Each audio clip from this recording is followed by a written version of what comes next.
Welcome to Rebel News Live tonight. We're doing something a little bit different. Sean, Yeah, how you doing?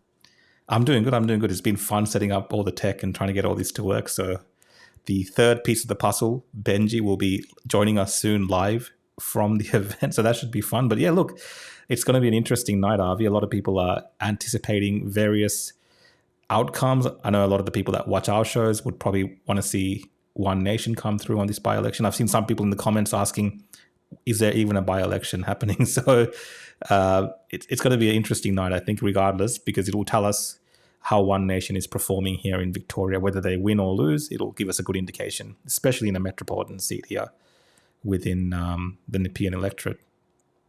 Absolutely.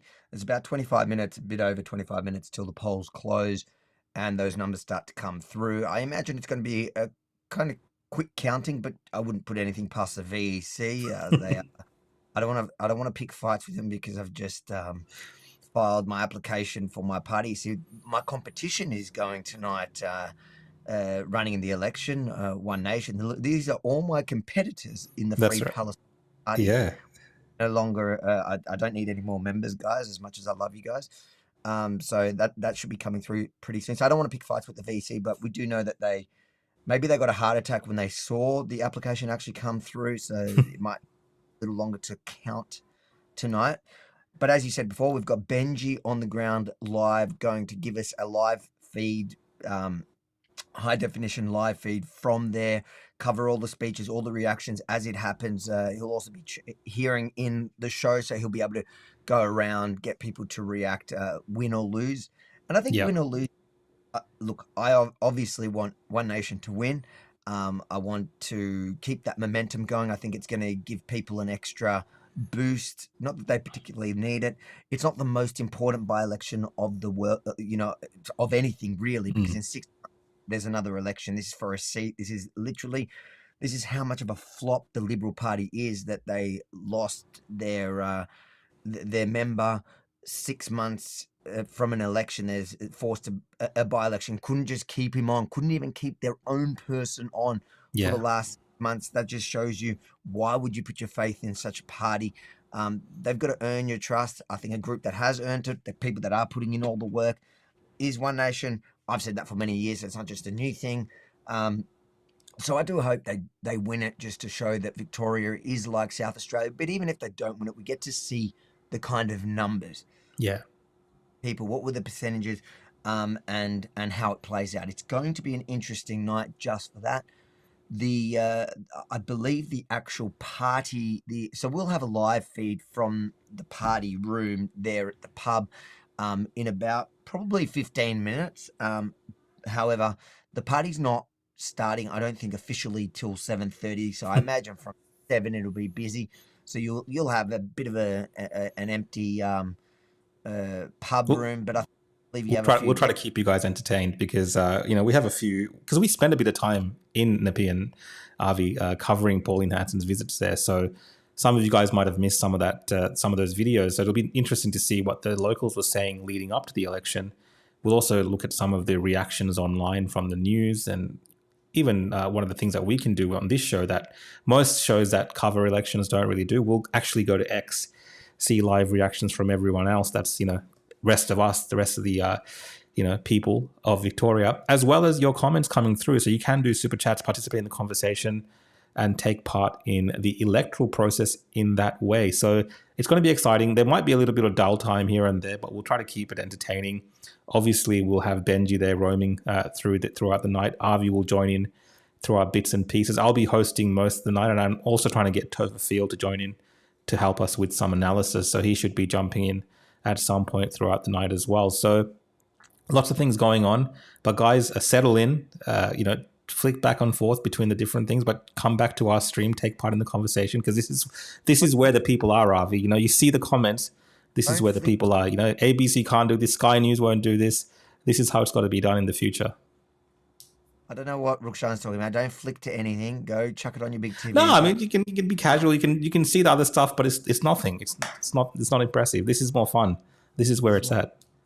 What I'm going to do, because I'm banned from running the show tonight. Hence, Rukshan is actually running everything tonight. This was the last minute decision to actually do it and send Benji there. I've got dinner guests, and I'm going to get in trouble for being in the studio for too long. But I'm going to check in and out between the show. So Rukshan's in charge. It's all running out of his studio at the moment. Guy says it'll probably be a better show without me, to be fair. Make sure in the meantime, smash that like, smash that share the stream. It'll get more exciting as we go along. As the night goes along, I'll have it on my big TV there at the dinner. So I'll be keeping an eye on it as well. Rukshan's going to bring the numbers up on screen. Like I said, he'll put some videos in between, and we will have a live feed. I'm just touching base with Benji. He should be almost on site there. Having said that, Benji known for his cultural driving, which tends to end up being mostly close calls. In fact, there was a very, very close call recently. We should get that dash cam footage and play it for the audience in one of our shows. We've both seen it. We've both seen it. I'm excited to see what tonight brings. Whether Victoria really, there is hope for Victoria.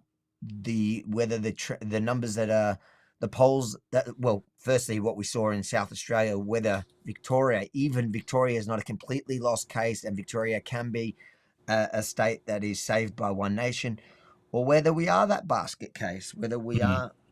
He's walking in, Benji. He's walking. So he's made it. The hard part's done, guys. Benji has arrived at the pub, and he's just walking in. But yeah, so we'll see by the end of tonight. Obviously, Labor's not running in this one. They people need to understand the Labor Party did not put up a candidate, and this is not because they can never win that seat. They have won that seat before. Well, once in all its history, they've won once. And when was it? What year was it? In the 2000s, yeah, not that long ago. I think it was a recent win, but they know they are going to get annihilated in this election, so they don't want the embarrassment in the lead up to the state election. Almost for the opposite reason of what we and kind of what we're keeping an eye on here of how One Nation performs, whether they win or lose. Like I said in the beginning, this is not a seat for the next 3 to 4 whatever years, 4 years thing. So we're really just looking at it as a gauge. Where do Victorians really sit? The average suburbs, where they sit. This is a safe Liberal seat generally, historically. So if the Liberals lose it to One Nation, it'll probably give you an indication of the rest of the state, if things keep trending in this direction, how the Liberals are going to stack up against One Nation. But obviously we don't have Labor in there, so we don't get a chance to see how they're going to what they're going to kind of do to the Labor Party in seats that are but I think there'll be a lot of numbers that'll be interesting. It'll be interesting to hear from Toher Fields, because he kind of analyzes his stuff from a nerd's position. He's an absolute. He understands numbers, unlike us. We're not really numbers people, are we? I would be interested. Like I might not be on the show then, but maybe ask if there's time in the downtime how he feels about the plan that we have triggered the Premier even to respond to. Our Free Palestine Party, our idea of taking I think I imagine, I'm just guessing here, that he would like the idea, but he is somebody that I seem to remember he likes the group voting ticket. Okay. But maybe I'm wrong. Maybe he just likes the preferential system where your vote doesn't get wasted. So I don't know. Maybe ask him if there's time for it, just out of my personal interest. I don't want to have to call him. I prefer not to call. I think the problem that Toher has is potentially if this group voting ticket is removed, he might have to remove his marbles video that he made on YouTube about preferences, because it would undo all that entire video that he's put a lot of effort into. So that might be the reason he's opposed to this. But touching back on your point, Avi, around One Nation's performance in South Australia and what we can expect tonight in Victoria in the by-election, I think the difference really is a lot of the South election electorates were perhaps a bit more rural as well, whereas here we're looking at more of the inner city. It's still out there in Mornington. We might have people watching from there being offended by me saying it's out there, but it's still in the sticks. If you're in the city, that's a few hours away, but still it is a different type of crowd. So it remains to be seen how this crowd responds to One Nation, because Victoria is very different as a state to South Australia. The makeup of the people, the mixed demographics. Now, they did have a really great result in South Australia, but Victoria's a different case altogether. So I think that's why we're really interested in the performance. And from what we saw on the ground and the reporting that you did and the interactions we had with people in Nepean, there was a lot of support, definitely, for Pauline Hanson. People were very warm to her. We'll play some of those videos later. People were very openly, showing support for One Nation and Pauline Hanson in our short time there. But obviously the proof is in the pudding. So we'll see today just how much the power of Pauline Hanson carries through in Nepean. Obviously, Darren Hercus, the candidate that's running, he's also a local business owner. He was well kind of known in that area as well from what we saw when we were with him. And this is the thing. So One Nation candidates typically come from the community. They are not these established politicians. So the Liberal guy that's running for the Liberal Party, he's the mayor of Mornington. And what I've heard is he's disliked by the public, and potentially even in his own polling area, he's disliked. So there is this disconnect between perhaps the Liberal political class that usually runs these elections and the One Nation candidates that come up, who tend to be everyday people, small business owners, people who are more in tune with the community, perhaps, compared to the Liberal candidates. The last guy that won in this particular seat, Sam Groth, he was a popular tennis player, and he had a little bit of a profile as well. So that obviously helps. But Darren Hercus in this instance, doesn't come from that same type of profile background of people knowing exactly who he is.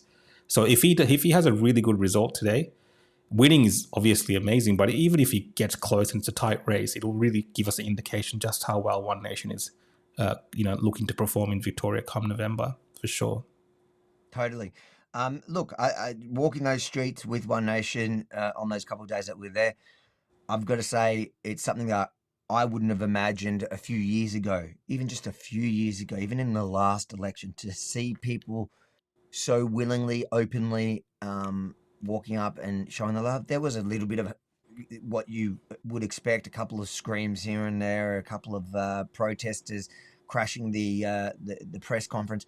But overall, the support was overwhelming. There was vast majority support.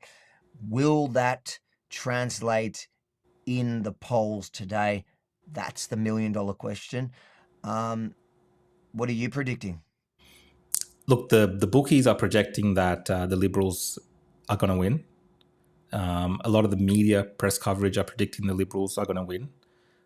I'm personally hopeful for a One Nation coming from the behind and just nipping the Liberals at the very end there. I want to see a close result more than anything else, Avi. So obviously One Nation winning would be great, I think, for Victoria as just a bellwether, but I'd like to see a really, really tight race and a close result.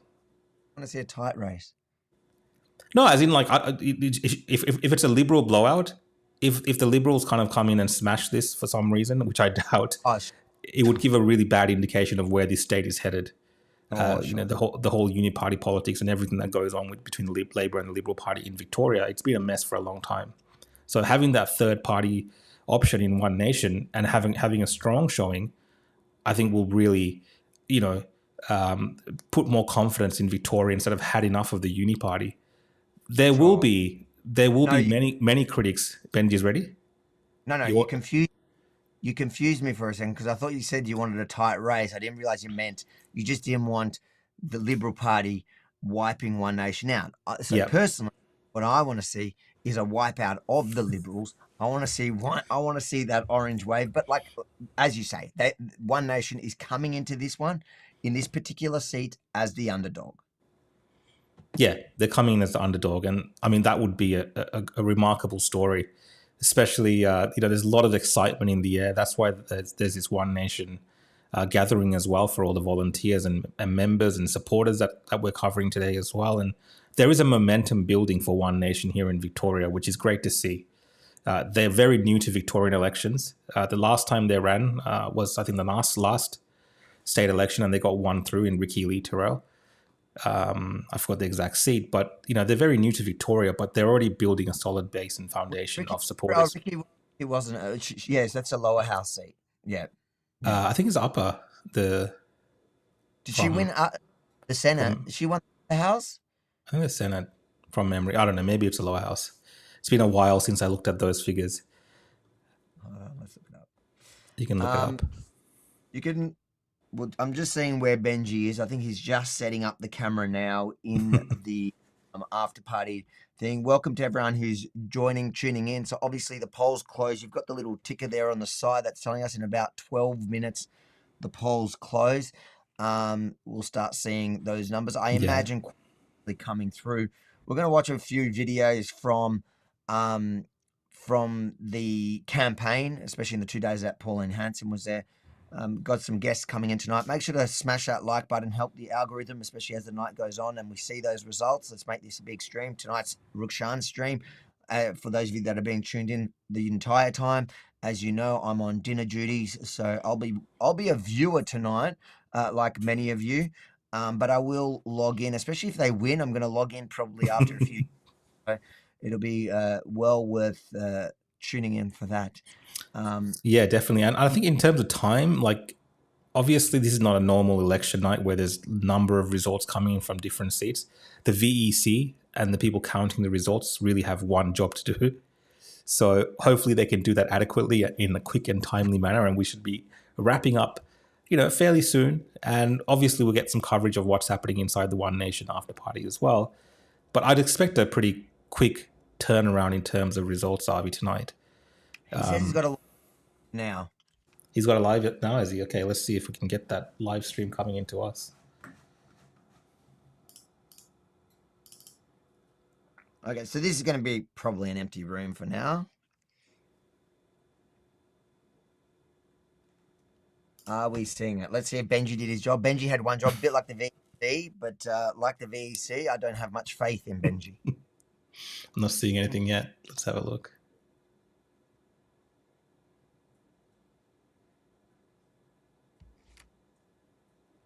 It's not coming through? Not coming through yet. Maybe he just hit live.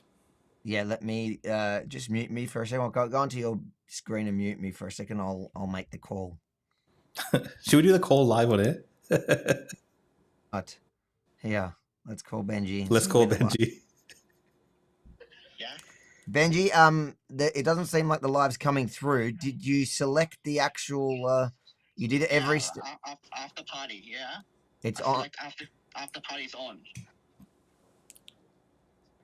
The after party's on, and you're definitely not getting something through there. Network bonding is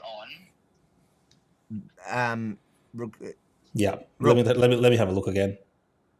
Otherwise, I'll send me a new link, and I'll put a new one in there, and I'll get him to start again. Maybe it's that old link that's not working. Let's have a look. Guys, you're working with us through the technical issues.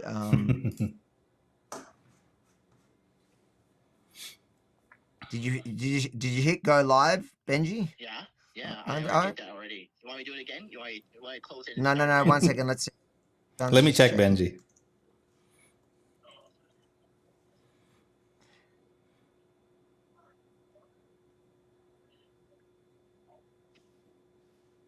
Oh yeah, it started to come through. Oh, we've got it. We've got it all good, Benji. Well done. You did well. That was actually just John's fault. See through the. So, can you see me? Can you see me? 1 second, Rukshan's in charge. I'm gonna hang this up, but Benji, you tune into the YouTube so you can hear what's going on, and when there's action, go straight to it. Listen to YouTube. I hung up on him. Are you seeing it? It just started coming through, so I'll just try to get that onto our system and get that going. If you want to just keep people entertained, Avi, for a few minutes, I'll. As you know, we've got about 8 minutes till polls close. This is the Nepean by-election to replace Sam Groth, who was the deputy premier till the deputy opposition leader. Sorry, whatever it was called. Prior to all the backstabbing in the Liberal Party, he quit the by-election 6 months out from the actual election. So this is a by-election for a seat that is going to the Sydney Nepean. which whoever wins has it for the next 6 months. The real two contestants here, according to the polls, are the Liberal Party and One Nation. The Liberal Party are projected to hold that seat. So One Nation is coming in on this as the underdog that we are all rooting for and cheering for. But either way, we want to know where One Nation is really sitting in polling in Victoria. Because one thing is polling doesn't always tell you the truth. South Australia, it was proven to be true. In fact, I think the polling wasn't even showing how well they really did on the ground. So if that's true here, that means One Nation might well and truly take this seat. But if the polling got it wrong, then potentially there is no hope for Victoria. But I am feeling hopeful. It's the beginning of the night. Put this on your screen, and you're going to have some interviews. Going to watch back some of the videos until it does, and we're going to have that live stream any second. I think Rukshan, I don't know what technical issues Rukshan's having there, but it seems like something. The problem I have is when I have the technical issues, Rukshan is the one I call to sort it out. Hope you're all having a good Saturday. Is today Saturday? Saturday, yes, a Saturday evening. Hopefully, when I touch back with you guys later on in the night, that it's after a few drinks and with some happy news.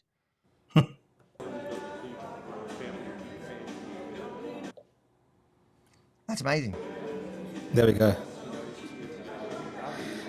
It's coming through. Good work, Benji. We can hear you, Benji. Amazing.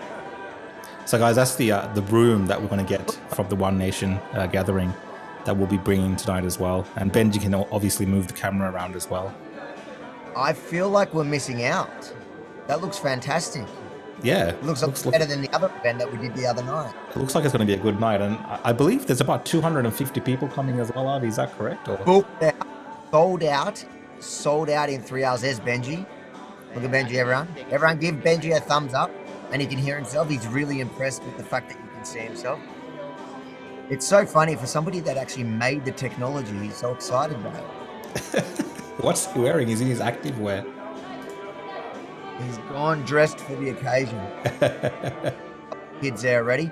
Rukshan, I think I'm going to leave you to it for a bit. Maybe keep a shot of that on screen while watching some of the videos in the lead up as the polls can't close. Yeah. And as just give me 2 minutes. I'll just flip the screen on, and then I'll let you leave. Just give me 2 minutes.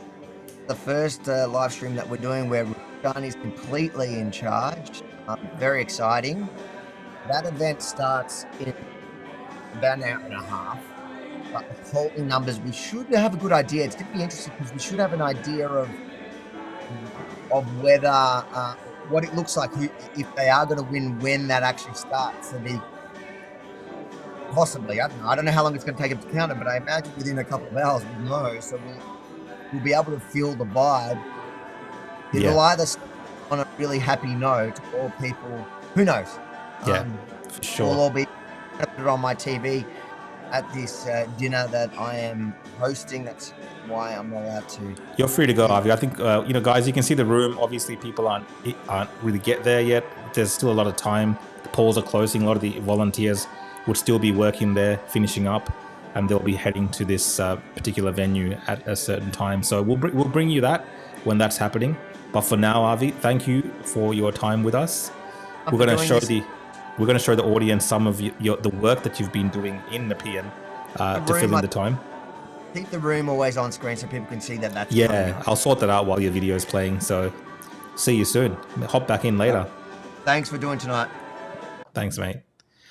All right, guys. So as I was saying, let's have a look at some of the work that Avi Yemeni's been doing in Nepean as the polls are just about to close.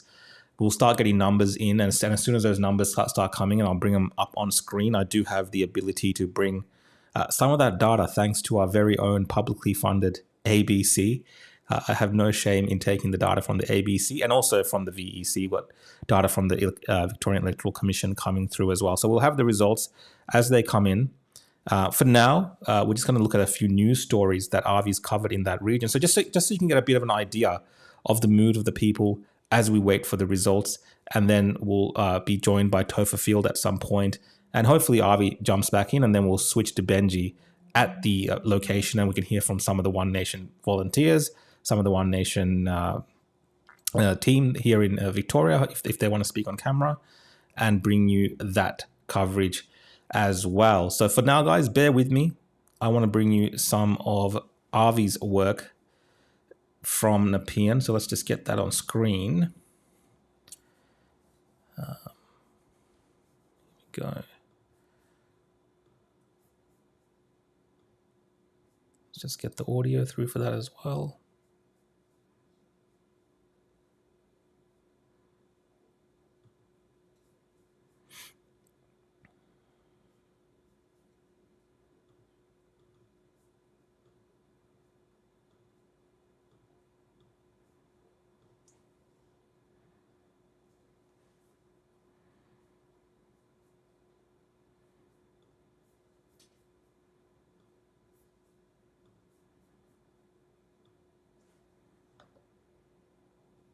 This is like a circus. Are you calling me a monkey? I would dare do that. I don't need the publicity, thank you. Oh, don't do that to me. Listen, I'm going to say out of all politicians, I find Pauline the best banter because she just rolls with it. Some of them are too precious. Sometimes I talk to politicians and they're just way too precious. They take themselves too seriously. Mate, you don't get to my age and then be precious. This weekend, voters in Nepean will decide whether One Nation can take over what's traditionally been a safe Liberal seat in a by-election. And if this street walk with Pauline Hanson in Rye is anything to go by, we might just be getting a preview taste of what the November state election could look like. How's the weather, Pauline? You enjoying Melbourne's weather? No. You've got to pretend like you like it. Why? For votes. I don't know how to pretend. So where are we going? We're just going to walk and see some small businesses, some people, see how it goes. Anyway. Hi guys, hello. How are you? Thank you, how are you? Nice to meet you. Nice to meet you. Good. How are you been busy today? Bit quiet. Bit quiet? Turning into our off-season, but we still make it do. Yeah. It's all good. No, very good. Are you guys voting age? Yes, I am. Who are you going to vote for? One Nation. Why is that? I just like the way she presents things, you know, sick of the Liberal and the Labor debates. It's full of crap at this moment.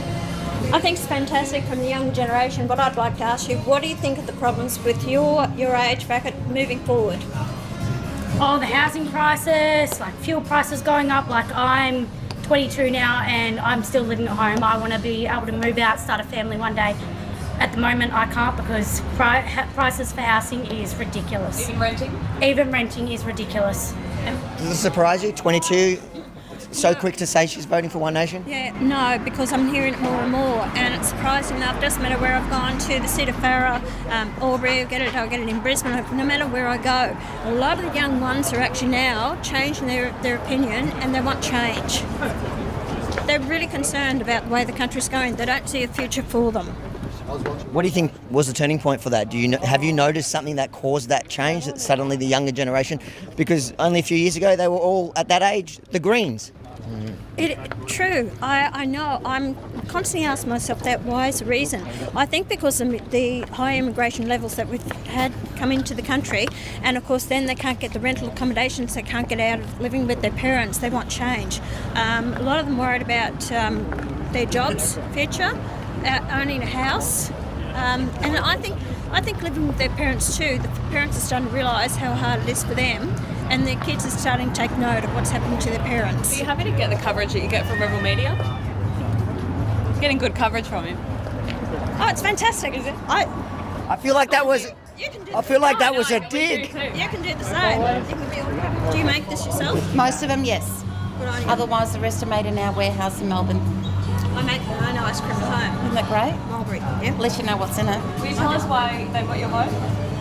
Why? Because I believe in Pauline. Actually, today I did my postal vote, And I voted for Pauline. Yes, I did. Do you know the candidate? No, I don't. I'm Darren. Hi, Darren. Diane. Diane, nice to meet you, Diane. Same here. So you voted for him without knowing him? Yep. It's just that I believe in what they're aiming for, yeah. But most of your candidates out there don't even know who their candidate is. Most of the voters don't know who they are. Yeah, So they follow either the party or they Yes, follow the policies. the colour. Correct, they do. But I think Diane has watched me for years and see my stance on many issues that resonates with the people, and they want that in this state. They want, people asking questions. They want accountability. They want to know, what's happening in the future. They want vision for the future, for the Have state. you previously voted Liberal in other ones, or you've always voted? No, I haven't. Am I allowed to say? Yeah. What, down a donkey one? I have before. Yes. I'm sure most of us have. What are you doing to try and raise Darren's profile, though? She's here. Is being with you enough? Is being with Pauline enough to raise her profile? Oh, look, it certainly she brings a lot of clout to the table for sure. I mean, people love her and respect her, and she's standing up for Australians. I think it's amazing woman. And I'm supporting Darren. And it's my way of saying thank you for being a candidate for One Nation in this critical by-election that we have leading up to the big election at the end of this year. So it's about working together. Pauline, thank you for all your work you've done and speaking up for real Australians. Never ceases to surprise me how vigorously people want to show their respect for Senator Pauline Hanson when we get her in Victoria. Strangers in the street coming up and throwing their arms around her. It's just incredible, mate. You're here to see Pauline? You want to say hi? We want it'd to be say great. hi, yeah. We I've followed support her for like 30 years, so... Yeah. Do you ever believe you'd get this kind of reception in Victoria? You asked me that question 30 years ago, no. It was a hot spot for One Nation. And, it was a lot of people did want to support me, come to the meetings, that type of thing, but there was so much aggression. There was violence, and I was to have a meeting at Hawthorn. A lot of people reminded me I turned up to that Hawthorn meeting years ago and couldn't get in. The protesters outside. So do I. Hi, hello. It's by height, so it doesn't pick. Hello, g'day. I'm very well, thank you. Hope you don't mind. We're going to say hello. How are you? Good, how are you? So, this is Darren. He's my candidate for the seat of Nepean. So he's running this election, which is very important. So it's very important that if we can win this seat, then we can get a voice on the floor of Parliament for the next 6 months and start calling for accountability and raising the issues, and hopefully at the state election, November, then push more for One Nation. As a small business person, what's your biggest concerns, Giovanni? Oh, just the cost of living is probably the biggest concern, and the price of produce, and just the overall costing of everything. Really, that's Government taxes, regulations. that's hurting us. Right. Yep. Absolutely. Small business, it's hard to make a living as it is, let alone trying to pay all the taxes, pay all our insurances, pay everything. It's just really difficult.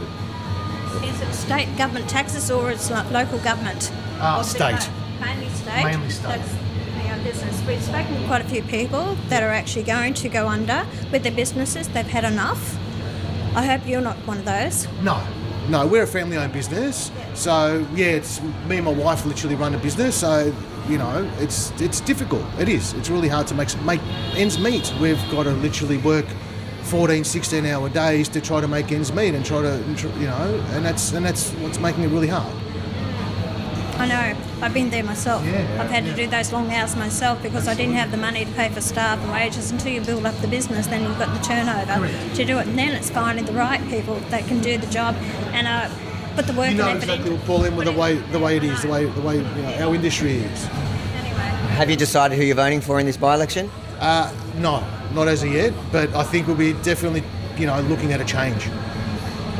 Definitely looking for a change, and Pauline, you're our choice for a good change, I think. Well, I'm true to my word. I tell you what, I'll be pushing back on a lot of things. I don't hold back. No, I know that, and that's what. What you get. Absolutely, and that's what we like. Yeah. Thank you, Pauline. Most importantly, what's better, souvlaki or fish and chips?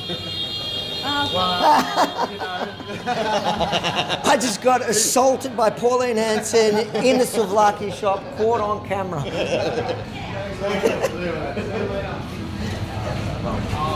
Did you catch the assault? How are you? Hello. Nice to see you. Very nice to see you. Thank you very much. I've been helping you. You wouldn't realise, right? In this area, there's about 20 local pages, Rosebud local, Rye local, all of them. So they've got between like 17,000, 8,000 people on them. For the last 2 weeks, I've been sharing everything for you. So it's been, you should lovely. see the Thank response. you. So What have you been doing? I paint, I've got my own business. I paint the roads, like shopping centres, car parks, school playgrounds. But I live here locally. I went to Maroochydore High School, so I am a Queenslander, but now I live down at Rye. Nice to see you. Could I get a picture with you? Would that be all right? How do we do this? Can you take it. Yeah. We're big fans. We're all going to vote One Nation. I'm going to, mate. Darren. Yeah. I appreciate that. Thank you very much. Yeah, you're going to do really well next election. For change. It's change for the 100% people. positive change. All right, thank you. We know who you are, Pauline, don't worry. We've been long life supporters of you for a very long time. Do you know Darren? No, I don't, Darren. G'day, Darren. How are you? Steve, buddy? Steve. Yeah, likewise. Are you guys local? Yes, we are. Love. Yeah. Construction industry, so he's got his own business, but he's standing here for the by-election. Fantastic. Coming up 2nd May. Anyway. Go One Nation, that's all I can say. We're behind you 100%. Good on you. Do you think they're going to win as a local? I hope so. I really do. I really do hope they're going to win. Absolutely. And you say you've been lifelong supporters of One Nation. Do you feel vindicated now that that there seems to be a massive surge? So 20 or 30% of Victorians are now agreeing with you. Well, we're glad that everyone's jumped on board. And we're sort of saying, well, I told you so, and it's finally happening, yes. Are you sick of saying I told you so? Absolutely. Are you going to be sick of winning? No, not at all. I'm not sick of saying I'm told you so. No, it's good. These couple here have had their eyes wide open. The other ones have been kittens all this time, so they've finally got their eyes open. You know, I lived in China for a few years there. You still do, mate. Sorry to break it to you. You know, and there's no way that things would be passed there that are happening here. It's just not the case, you know. And I'm second generation Italian, so, you know, as a migrant family, you know, we suffered the trials and tribulations of immigration and stuff like that, but the floodgates have been open and it's just not good for our country. You know, I'm a high school teacher and 99% of my students are Indian, and a lot of them are even telling me they're opening up, we're rorting the system. I'm like, they are telling me this. These students are fully aware of what's happening and how their families are coming here and whatnot. And it's a bit sad when you're looking for businesses and it says on the advertisement, this business will help you get your visa. You know, I mean, that's just not right. I don't agree with it, you know. I think anybody, like, if you're going to contribute to our society and you bring value. Like, I don't have a problem with anybody, No. but it's so out of balance. Can I get a photo with you? Is that all right? Thanks. You a fan? Will you vote for it? I'm still deciding. And what will make up your mind? Yeah, Whether she took a photo or not? that's it. You've got it. Who knows? Honey, you don't have to answer them. You say no comment. No That's comment. it. There you go. Pauline Hanson giving the public media training here on the streets of Rye. Something you don't see any other candidate or political leader do. I can't help myself. I try and help people where I can.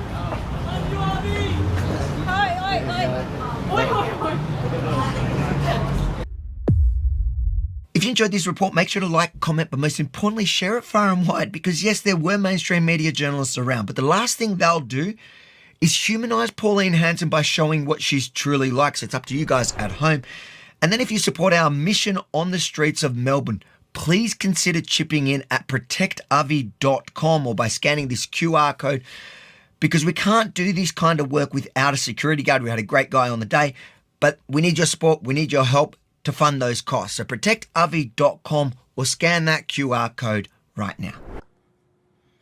All right, guys. Well, that was Avi covering in Rye when we were following around One Nation as they were campaigning for Darren Hercus. So interesting views there from the public. A lot of support, as you can see from that particular video that we played. And this is something that I witnessed firsthand as Pauline Hanson was going around that electorate. So if you're just joining in, we're bringing you live coverage of the Nepean by-election that's happening in Victoria. You can see that little camera in the corner to my right or to my left. I guess it depends on which way I'm looking at things.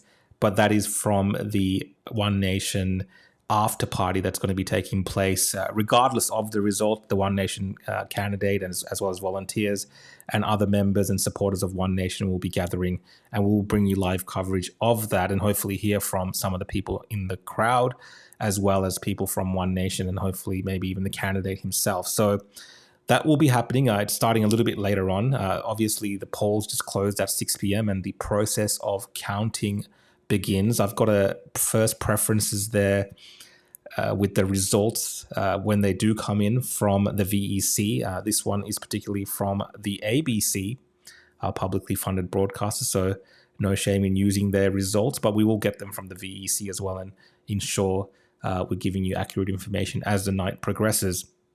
So this is a by-election here in Victoria, the state election, and the counting should be fairly quick as there's nothing else for the VEC to do but just get this particular election result correct. We did see some fumbles from the Adelaide or the South Australian Electoral Commission when they had to recount they found multiple boxes and they had to even recount a particular seat where One Nation had won. So we're always keeping an eye on these people that are involved in running our elections because they seem to be getting things wrong, even as we've advanced so much in our time and age with the abilities to properly do this type of election counting.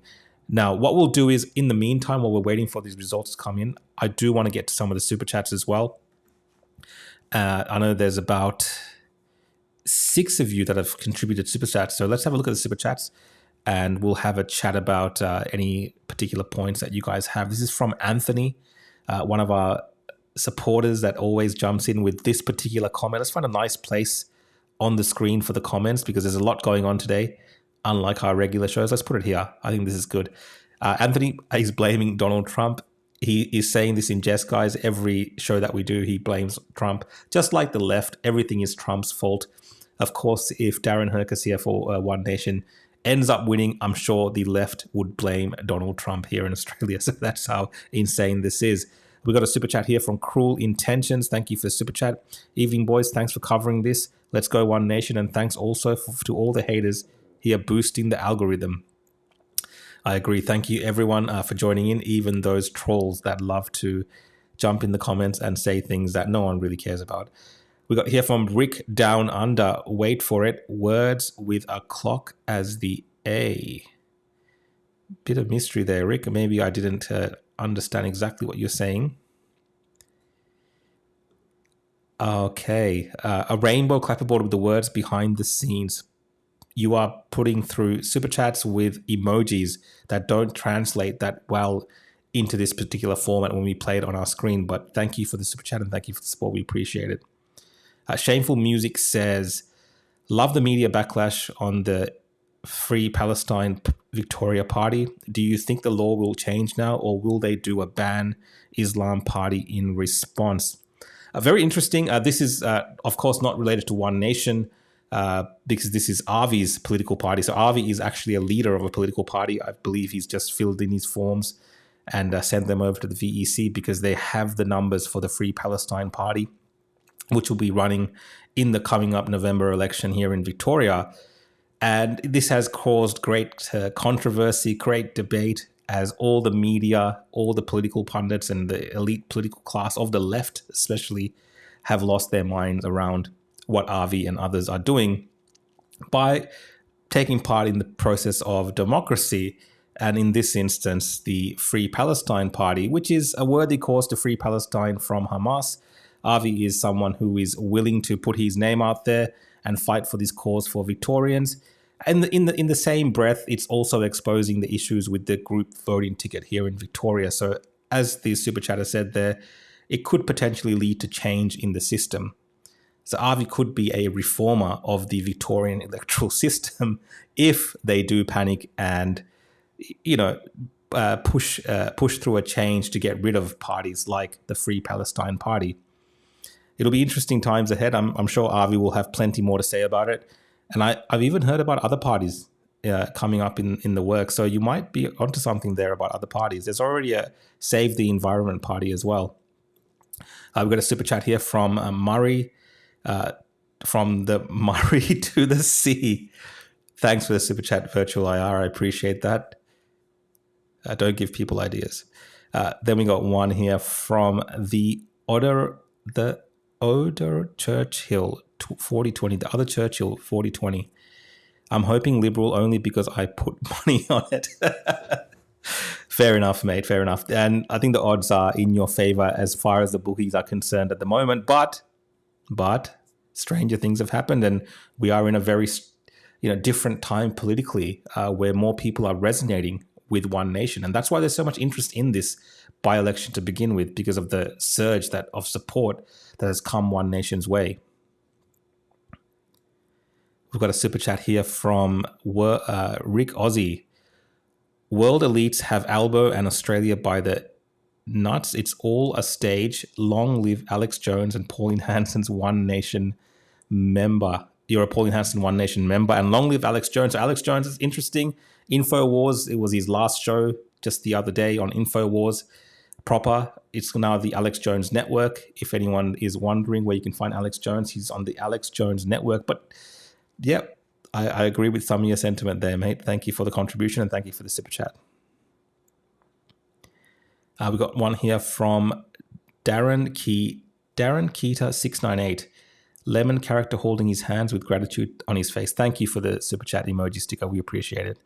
And one more for now, guys, before we keep going on, and I'll check in for any results as well. I don't think anything has come in. Let me just refresh this.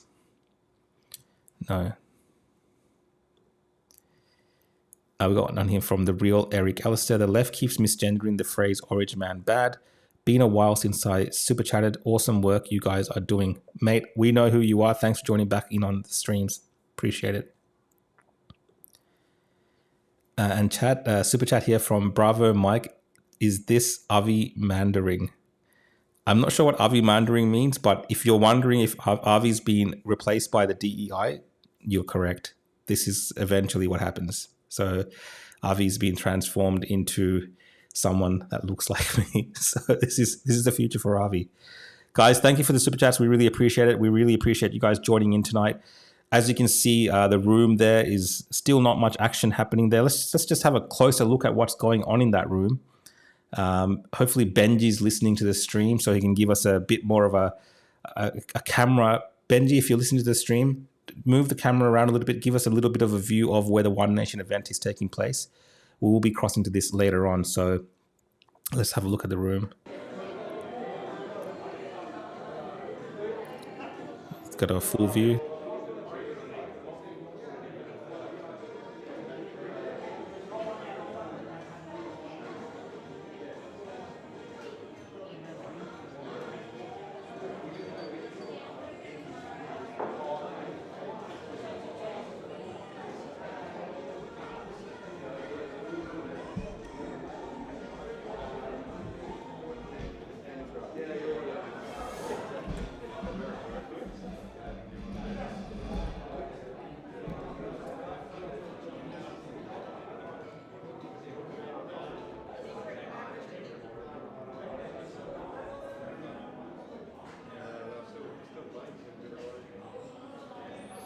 So as you can see there, guys, we got Benji to give us a bit of a pan around of the room, and people are still making their way into this One Nation after party event. What we can maybe do is, if you have any questions that you want to put to the people that are here, that Benji can ask them later on as the room does fill up. You can put them in the super chat, and we can put that to Benji to ask people, and we'll see how he goes. You can see a lot of volunteers already have come to the room, and that's one thing that One Nation is finding throughout many of the states. South Australia, this was the case. Also in Victoria, I saw it firsthand in Nepean. There is a lot of enthusiasm, therefore they have a lot of volunteers now. So, and that's what you need, even for a minor party. You need to have volunteers. You need to have people on the ground doing the work, doing the letterbox drops at the polling stations, at the polling booths, handing out how to vote cards, whatever it is. If you have more people working for your party, running around, volunteering, doing this type of, very crucial public-facing work, I think it makes a massive difference. Obviously, the media helps and the marketing helps. Pauline Hanson herself is a marketing engine. Like, you can just get a snippet of her and most of the media will want to run her story. There is a phenomena that happens around Pauline Hanson's, much similar to a Donald Trump. They want to know her view on a particular issue, and that transfers over to candidates, even in Victoria. So we're seeing a little bit of that happening.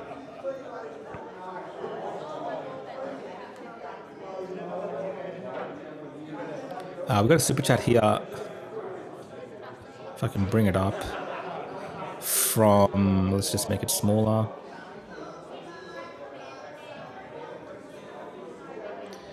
Do you have access to the scrutiny data? So we're just getting data from the VEC, as well as the mainstream networks and the ABC. Thanks for the super chat. Benji, we've got to get the camera straight, mate. Yeah, and there is a slight delay, Benji, between the stream coming through to us. So this is the beauty of technology, guys. We can sit in a studio and bring you coverage like this, which is great. At the same time,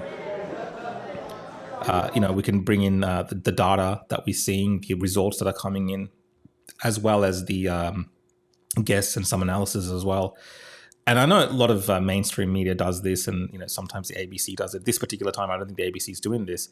But the great thing about what we're trying to do here, myself with Rebel News and Avi, Benji, who's out there on the field, bringing in your comments, bringing in the conversation, making everyone else a part of it as well, because politics impacts us all. And one of the great things about doing media this way, not legacy media, but the new form of media that we're engaged in, is that there is this connection that we have. And it's great getting your super chats through. And I think that will keep people very much informed on different views from the public just by reading the comments, as well as entertained, because it does tend to be quite funny, some of the things that people are saying. So in that regard, I think this is the new way that we should be covering elections going forward. And this is the first time that we're doing this, Savi and myself and Benji with Rebel News. And I think it'll be something we do forward into other elections coming up as well, because I think it'll be really interesting to do it that way.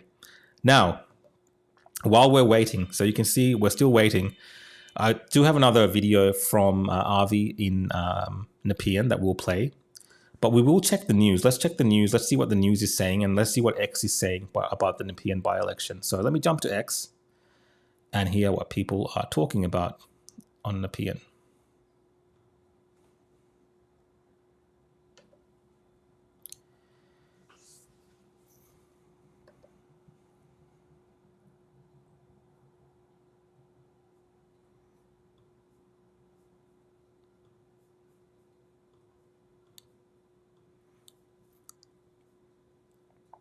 Yep, no results yet. Oh, look, watch our live stream. That's good. It's all there. Thank you for those sharing the link. We appreciate it. Stephen here says, with no signs at all, I'm tipping Libs to win Nepean 57-43, two-party preferred over One Nation. Thanks to preferences from the Greens and other candidates, One Nation may lead on primaries. That is a real possibility. So One Nation might win the primary. Let's see. Results on ABC. Let's have a look. No results have come in yet. So actually, let's have a look at the candidates. Who's running? That will be interesting to see. So many of you might not know, but this is the past results for the Nepean electorate. So since 2002, it's been held by Liberals, 2006 Liberals, 2010 Liberals, 2014 Liberals, 2018 Labor Party picked it up, and then 2022 Sam Groth picked it up again for the Liberal Party. So this is the reason the election is happening. The by-election is Sam Groth resigned and left the Liberal Party. There was a bit of tension between himself and the party. There was some media scrutiny over some of the things that he was involved in that he wasn't happy about, and so on. But let's have a look at who is running for the Liberal Party. Anthony Marsh. Marsh is the mayor of Mornington Peninsula Shire and was elected to the council as an independent at the 2020 local government election. Marsh has previously said he would not run for parliament, but he is doing so to the performance of the state, doing so due to the performance of the state Labor government. Before entering local government, he was a commissioned officer in the Air Force. He also owns a small business that develops a drone safety app. One Nation candidate is Darren Hercus. Hercus is a civil engineer and owns a joist and truss manufacturing business in Dramana. He says he's a former Liberal voter and cites pressures on his businesses such as increased land tax, workers' compensation and rates bills, and his motivation to join One Nation. So these are the two guys that are really up against each other, Anthony Marsh and Hercus. You can tell Darren Hercus there is just an ordinary dude that runs a business. Anthony Marsh is someone that's been involved in politics for a while, if he is the mayor of Mornington there. There is also an independent, Tracy Hutchinson. So Hutchinson has worked in the media since the early 1980s as a broadcaster, journalist, and producer, including roles in Triple J, the ABC, Channel 7, Channel 9, and a community radio station on the Mornington Peninsula. She gets a big write-up. Did she work at the ABC, Tracy Hutchinson? Look at the write-up that Tracy Hutchinson gets, regardless of the two main people, the independent Hutchinson, who might get some votes her way as well. ABC's given her a major write-up, the former ABC journalist. There you go. I won't read all the ABC propaganda there. And then we got Peter Angelico, a libertarian. Angelico is the former founder and managing director of a Dandenong manufacturing firm and has more than 30 years of industry experience. He's also the president of the South East Melbourne Manufacturers Alliance and was named Corporate Citizen of the Year by City of Greater Dandenong. Angelico was a long-term Liberal member who left the party last year. Many such cases. The Libertarians have been great in Victoria. David Limbrick has, and I think Tim Quilty, when he was a representative, have been great advocates for many, civil liberty fights here in Victoria. Most notably during COVID, the Libertarians really got out there in the public. At this present moment, One Nation, just because of the buzz around One Nation, and particularly based around the results we're seeing for One Nation around the country and what happened in South Australia, there is a lot more enthusiasm amongst the public as well as in terms of media coverage. So the Libertarians aren't really getting a lot of that coverage that they might have in the past. It's One Nation has really come into that territory and potentially stealing some of their thunder as well. Then we have Sienna Haley for the Greens. Haley works in healthcare advocacy and manages the evidence and capacity building team at Women's Health Victoria. Prior to that, she was a qualitative researcher investigating experiences for infertility and fertility treatment. She holds a PhD in history from the University of Melbourne. So well educated, but she's a member of the Greens. Take that how you will. But yeah, for now, guys, there's no election results have actually come in. Even though the polls have closed, the counting has begun. I will check also the Victorian, the Electoral Commission provisional results. Let's have a look what there is. Nothing at the moment. So no results to speak of. We will go back to the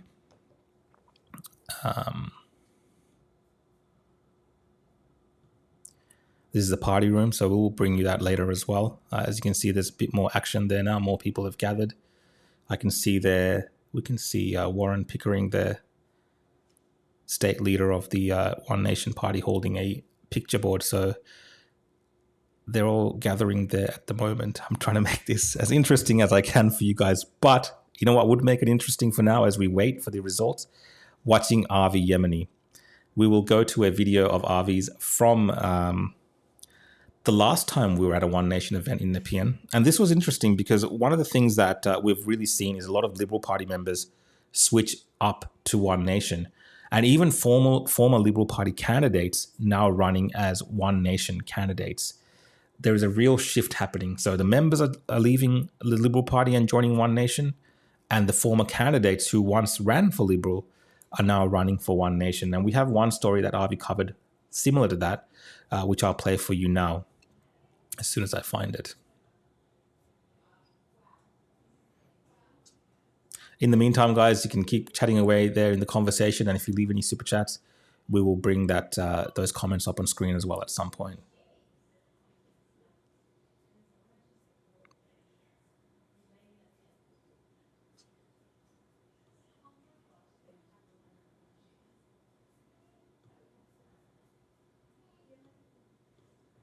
All right, let's have a look at this video.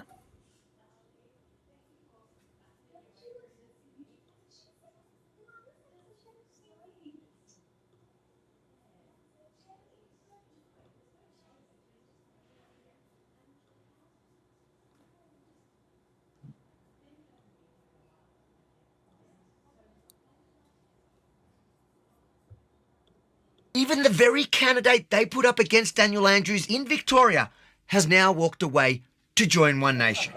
How does it feel that he was actually the candidate for the Liberal Party running against Daniel Andrews in the last election, and now he's here with One Nation, repping your T-shirt and promoting One Nation? Isn't it fantastic? So people do wake up. They were kittens then, now they're cats, and they've opened up their eyes and they know what's going on. While I was covering Pauline Hanson's meet and greet in Rosebud for Rebel News ahead of the by-election, what actually stood out to me more wasn't just the crowd. It was how many current and former Liberal members were there in the room. What did you say? We support Israel. You support Israel? Why do you support Israel? Because they are copying it from every side, and he's doing an amazing job there, Prime Minister. We've got a radical over here. My word. How long have you been with One Nation? I'm not with them yet, I'm about to be. You're joining One Nation. 12 of us are. Where did you come from? Are you? Were you part of another political party? Yes. Who? Same as this lady. You were in the Liberal Party. And you've quit. We're quitting. Contrary to the major parties thinking we're stealing the Liberal voter base and the Labor voter base, yeah, that's occurring, absolutely. Most of the quadrupling of our membership in Victoria in the last 12 months is from people that have disenfranchised, have never engaged in the political sphere before. That's amazing. Well, it has been interesting to walk around. I hear what you're saying, but I have seen a bunch of former Liberal Party members and even Liberal Party members. I'm outing her here now live. And Don't you put this on air? She's now joined. I've heard from a bunch of former Liberal Party members, even a candidate that ran against Dan Andrews for the Liberal Party has now joined One Nation. Why? Why has it changed? 11 of us are moving to One Nation on Monday. Wow. See that? So this is the thing. People are starting to realise that far from the rights, the right-wing extremist party, the mainstream media's previously propagandised One Nation party to be, people now had a gutful. They're actively researching what One Nation policies are about and these things, and they're realising that One Nation is actually the last bastion of true conservatism in this country and the only party capable of being the catalyst for change that we desperately need. That's what's getting people on board. We are holding up the vote right across the whole nation, and I believe that we can do it. Please consider seriously to give us a go. Give us a go to give us a chance to represent you. That's what I'm asking. You can't do any worse than what you've got now. So that's what it's about. So go and put the message out there to family and friends, everyone that you know. Give One Nation a go. So thank you very much.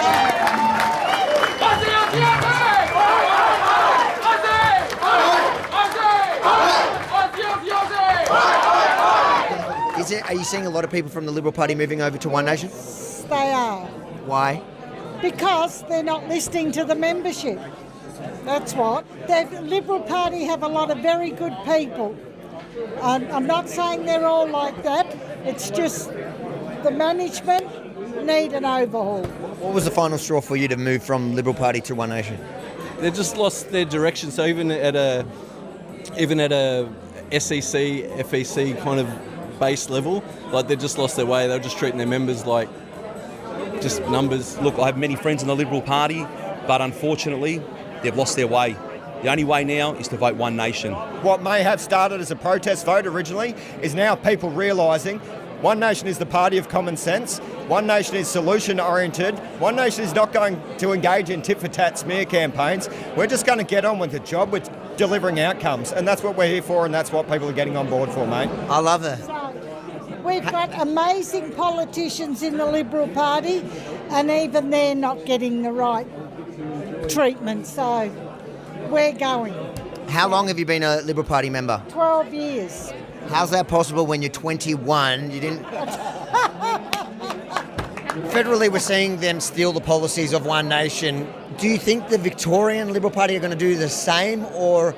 And are you worried about that? Do you think they're going to be able to steal some of your new voters? Look, so in the short term, we are playing our cards close to our chest. What we've done in Victoria, so our primary objective is obviously to oust this dangerous state Labor government, and we will do whatever it takes to achieve that. Now, in gaining the trust of Victorians, because most people don't realise 2022 was our first state election in Victoria, right? So we've got a 100% success rate in Victoria because we got regular electorate elected to Northern Victoria at the time. We intend to leverage that success. Now, we've developed a comprehensive policy document to deliver for Victorians about 14 primary policies that we aim to address to prove to Victorians that we can not only form the balance of power, but that we can govern in our own right. It's about time we use common sense. We go back to the fundamentals and we just look after our own, look after our country. Stop the bullshit, basically. I was at the country club earlier and a bunch of people I saw there were saying that they were all previously Liberal voters, but they are voting for One Nation in this by-election. Do you think there's a massive shift here, even in this electorate? Yes, I think so. I think there are a lot of disillusioned ex-Liberal voters. Also, because of their candidate pick was probably not the best choice with his connection and preference of the Liberal Party. And that's the problem with the Liberal Party, right? They've lost their way. They're not the Conservative Party that they're supposed to be, and that reflects in their choice of candidates as well. So, and that's why I think that's another reason why Darren has been getting so much support. A lot of them are disappointed that with the factional infighting and the divisiveness and the lack of direction and the lack of policy and the leadership change. And I think, having Sam Groth walk from his seat, that seemed to be the straw that broke the camel back for a lot of people. I was once a Liberal voter myself, only 12 months ago. So that's 12 months ago you voted for the Liberal Party and today you're running for One Nation. Correct, yeah. Or the last federal election, whatever it was. So that's right.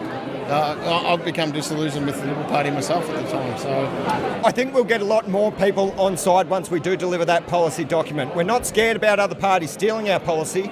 It's not ideal while we intend to campaign on them, but in the short term, we'll play them close to our chest and we'll trickle feed them to media to garner maximum attention over the coming months. Look, as with everything, there's a lot of pressure at the moment and we don't want to curtail our supporters' enthusiasm. There's a lot of pressure for us to get candidates endorsed and to get policies out there and get actively campaigning. But we are not going to pull the trigger early, mate. We are going to do our due diligence and we're going to make sure we get this right. But look, if we fail to secure government and every other party steals our policies, fill your boots. There's no need for us to be here then, is there? That'd be great. I decided I wanted to be in a party that stuck together, that looked after each other and protected each other. So a lot of the Liberals have jumped. I think their numbers have declined dramatically. Same with Labor. A lot of people that I speak to are all about One Nation now. And I believe personally that One Nation will take over Victoria. 100%. All right, from your mouth to God's ears. Love to see you here, mate. If you enjoyed this video, make sure to like, comment, but most importantly, share it far and wide. Then head to followavi.com or scan this QR code on your screen to join the mailing list and to follow me across all platforms so you don't miss the next video in Pauline's special visit to Melbourne. Scan now. All right, guys, that was a great video again. It really shows you what the mood of Victoria is when it comes to previous Liberal voters or previous Liberal candidates. They are now shifting over to One Nation. We are seeing this more and more. We saw this in South Australia. Now we're seeing this in Victoria. And, the question is, come November, come the state election in November, the main election, the main event, how much that will resonate and how much the success One Nation will have through this. So we're going to try to get some interviews from inside the after party as well. If you can see, if I switch to the footage here, the live stream, I shouldn't call it footage, the live stream. We are coming to you from the One Nation after party there. We're going to try to get the state leader there, Warren Pickering for One Nation, to call in for an interview. We're just organising that. Hopefully we can get him on and ask him about how things progressed over the last couple of weeks at the Nepean by-election and what they felt today at the polling booths and what they think of their chances as well. The results are yet to come in from any of the sources. I've checked the VEC as well as the ABC. and I haven't seen any results come in. I will check your super chats and maybe catch up on that as well while we're waiting. Let me just cut the audio from the gathering. We don't. Oh yeah, I'm getting a call here. Let's have a look. Benji is joining.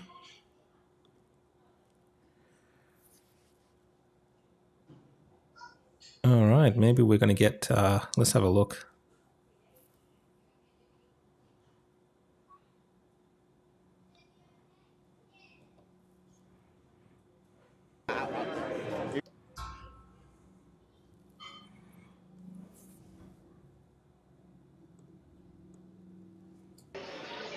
Oh, Benji. I can hear you. Can you hear me? Do you want? Don't you want to use the wide screen, Roxanne? Can you hear me? I don't mind. Whatever's fine. All right. Whatever. Hey, Warren. How you doing, mate? You can use my phone instead. Can you hear me, Warren? Yeah, I can hear you all right, mate. That's good. Let's just try to fix your audio. It's still a little bit soft. Benji, maybe give your other headphone to Warren as well. Oh, that's better. Now I can't hear the room around me. Much better, mate. No, we can hear you good now. Thanks for joining in, Warren. Just wanted to, obviously you're having the after party there, but there's been a lot of hard work done over the last couple of weeks to get to this point. How are you feeling today as a state leader of One Nation? What do you think of your chances there in Nepean? Oh, look, if you had have asked me 15 minutes ago, I would have said I felt elated and like we were going to get very close to hearing a good result tonight. However, I believe the campaign manager on the ground said to me that the BEC have rang him and said in all their infinite wisdom they've decided to go with a two-party preferred count with the Independent and the Liberals for tonight, which we think is outrageous, but it is what it is, and they whatever metrics they use to make those decisions, that's fine, but I think it just means we won't have a result tonight. We weren't anticipating one tonight anyway, but it would have been nice to know where we sat in a two-party preferred or a three-party preferred. So, look, from that perspective, it's a little deflating. But, look, it's not going to dampen our spirits too much, mate. We are here to celebrate a great campaign. Darren and the team run a good, clean campaign, and there was a lot of people involved. And, look, this was always an opportunity to test a few of the new procedures that we've implemented in the last couple of years that we wanted to really test, and now we don't have to wait for the state election to do that. So we're able to do that. We'll do a bit of an after-action review with fix, sustain, and improve, what worked, what didn't work, and what not. So that's an easy one for us. Easy win, sorry. But also we wanted to provide the people of Nepean with a genuine Conservative option. So that's also a success in our mind, because the blue team failed to do that, obviously. So look, I think there's a lot to celebrate. There's a lot of successes here. There's a lot of room for improvement. But mate, yeah, it's so heartwarming for us to actually have gotten to a point where we have every booth manned every day, big numbers everywhere. That's something we've never seen, and that's a testament not only to the recent popularity of the party, but also the visibility we've been able to provide for the party in the last couple of years. Making a lot of the stigma associated with the party less burdensome in Victoria, particularly. Yeah, what were those issues for Victorians? Obviously, we hear the federal issues that people struggle with, like things like immigration, and obviously that's a major point for One Nation that they have policies on this. But for Victoria specifically, is there issues that locals there were talking to you about or candidates about? With respect to Nepean, or you mean those traditional issues that we've suffered? With respect to Nepean and Victoria more so, because obviously Victoria is a bit of a basket case. Look, it is obviously, and a lot of our foundational party policies obviously have been a problem for a lot of Victorians, more the socialist side of this state, being the Socialist Republic of Victoria. That's been a lot of people over the last sort of decade, whereas now I think people are more amenable because they understand, a lot of our firm positions on immigration and things like that are now seen for what they are. They're based on economic principles more than anything, not just wanting to close the gate for the sake of not sharing this wonderful state of ours. Nepean itself, I think Nepean's a tricky one because it is obviously it's been a safe Liberal seat for 16 out of the last 20 odd years since its inception. But yeah, there's a lot of Conservatives here that have just had a gutful, mate. So it's not necessarily, I wouldn't say it's just a protest vote. But I think there's a change in community sentiment and it's coming on hard, whereas traditionally we probably appealed to not only regional demographics, but more so maybe the working class, more low socioeconomic demographics as well, whereas now in the Socialist Republic of Victoria, we've seen people that have worked hard and received fair remuneration for the hard work that they've contributed in building businesses and whatever else. They're now having that wealth sort of taken out of their back pocket with a lot of these socialist policies we've seen in Victoria. I have two more questions for you, Warren. So on the VEC, so they called you just before your campaign manager, and they said that they're going to use Liberals and the Independent for the two-party preferred. Is that what you said earlier? Yeah, correct. Could they have done that earlier? And I mean, for a lot of us, it was obvious that it was One Nation and the Liberals who were kind of head to head on this one. Mate, I think it was fairly obvious to most people, but certainly not the VC. Look, I don't know entirely the process behind it or entirely why they decided to go that route. Yeah. And so I'm not going to speculate too much on that, but we'll wait and see what happens. But I think it's it just seems there's been a bit of oversight there. But And anyway, we'll test and adjust, mate. But I think if anything, it's likely just to create more media conjecture over the coming 24 hours. So it's not going to hurt us, to be honest. Yeah, I think so. Just based on the media conjecture, and we had a poll last week where One Nation fell a few points, and the media was talking like it's doomsday. There is a tendency for the media to look at things that happen at One Nation, even minor shifts, either up or down, and overplay and overinflate what that means. So I think there is potentially a lot of media that are looking at Nepean by-election, and let's say that One Nation doesn't get up, they will talk like this is the end of One Nation. What do you have to say to supporters based on the type of media coverage we can expect if the result doesn't go towards One Nation? Look, mate, don't engage in the perpetual division that's pushed by the mainstream media. It's that simple. It never ceases to amaze me how much work we have to put in within this party to get any recognition whatsoever. So, look, it's of no consequence to us. Doesn't matter. We've got a job to do and we're here and we're going to get on with doing that job regardless of the outcome. This was always going to be a difficult seat. It's not a seat we should have traditionally done well in. The more affluent areas of Victoria. But to really shake the stick, to really prove to Victorians that we can do this, I think getting anywhere around that 20% mark, federally this is the federal seat of Flinders. I believe we pulled about 5.3, 5.4% at the last federal election. So that's 12 months ago. So, there's a lot to be encouraged by here, mate, regardless of the outcome. So watch this space. It comes in ebbs and flows. And the reality is we've got Barra next weekend, which looks fantastic for us as well. So, yeah, don't buy the mainstream media hype or the perpetual division. It's fine, mate. Thank you for your time, Warren. I appreciate it. Have a good night. Might check in later. Cheers, good on you, mate. Thank you. Thanks, mate. Thank you. That's Warren Pickering, the state leader of the One Nation Party in Victoria. And you can see that, the results haven't come in yet. That he's saying that potentially, based on the way that the VECs decided to count the results, we might not have a clear answer until tomorrow as well. I'm not across exactly how this works, to be completely honest with you, but for a lot of us, it's obvious that even if you look at two-party preferred, One Nation and the Liberals were the contenders to be up against each other, side to side, like they were the two favourites. So it's interesting how this is played out. We'll wait and see. If there's no clear results, we might have a result by tomorrow. But we shall continue on. I'm just checking the VEC website and seeing if we have any results coming from any of the booths into the VEC. Let's have a look.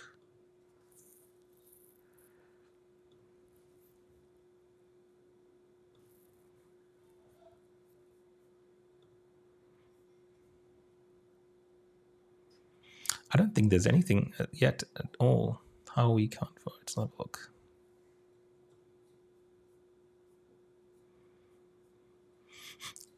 No available data.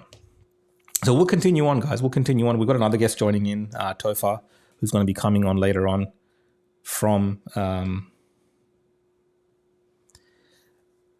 his studio. And we'll have a chat about Farah as well. He's got a lot of opinions and views on Farah. He's been following that very closely. So that's the next by-election that Warren Pickering there mentioned as well. That's coming up next week. And in that one Nation is in very good shape to potentially take that home. Here still, as a hopeful, I'm still hopeful for a very close result. Warren obviously was playing it down a little bit. But let's see. It's the night is still young. The night is still young. We haven't got the numbers in yet. Let's have getting a message through here as well from Avi. I'll just see what the message says. But I want to pull in some of the other media coverage. Let's see if we can pull in and see if the ABC, our taxpayer-funded ABC, is at all covering this event. Let's have a look.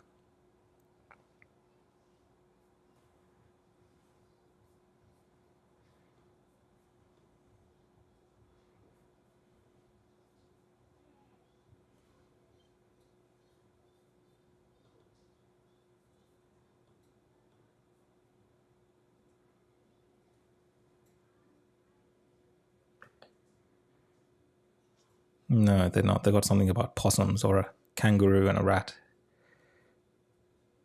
No. All right.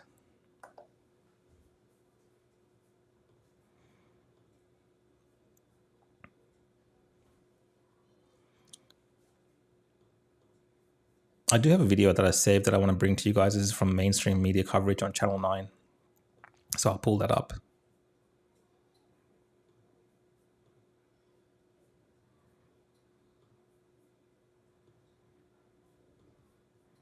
Let's have a listen in.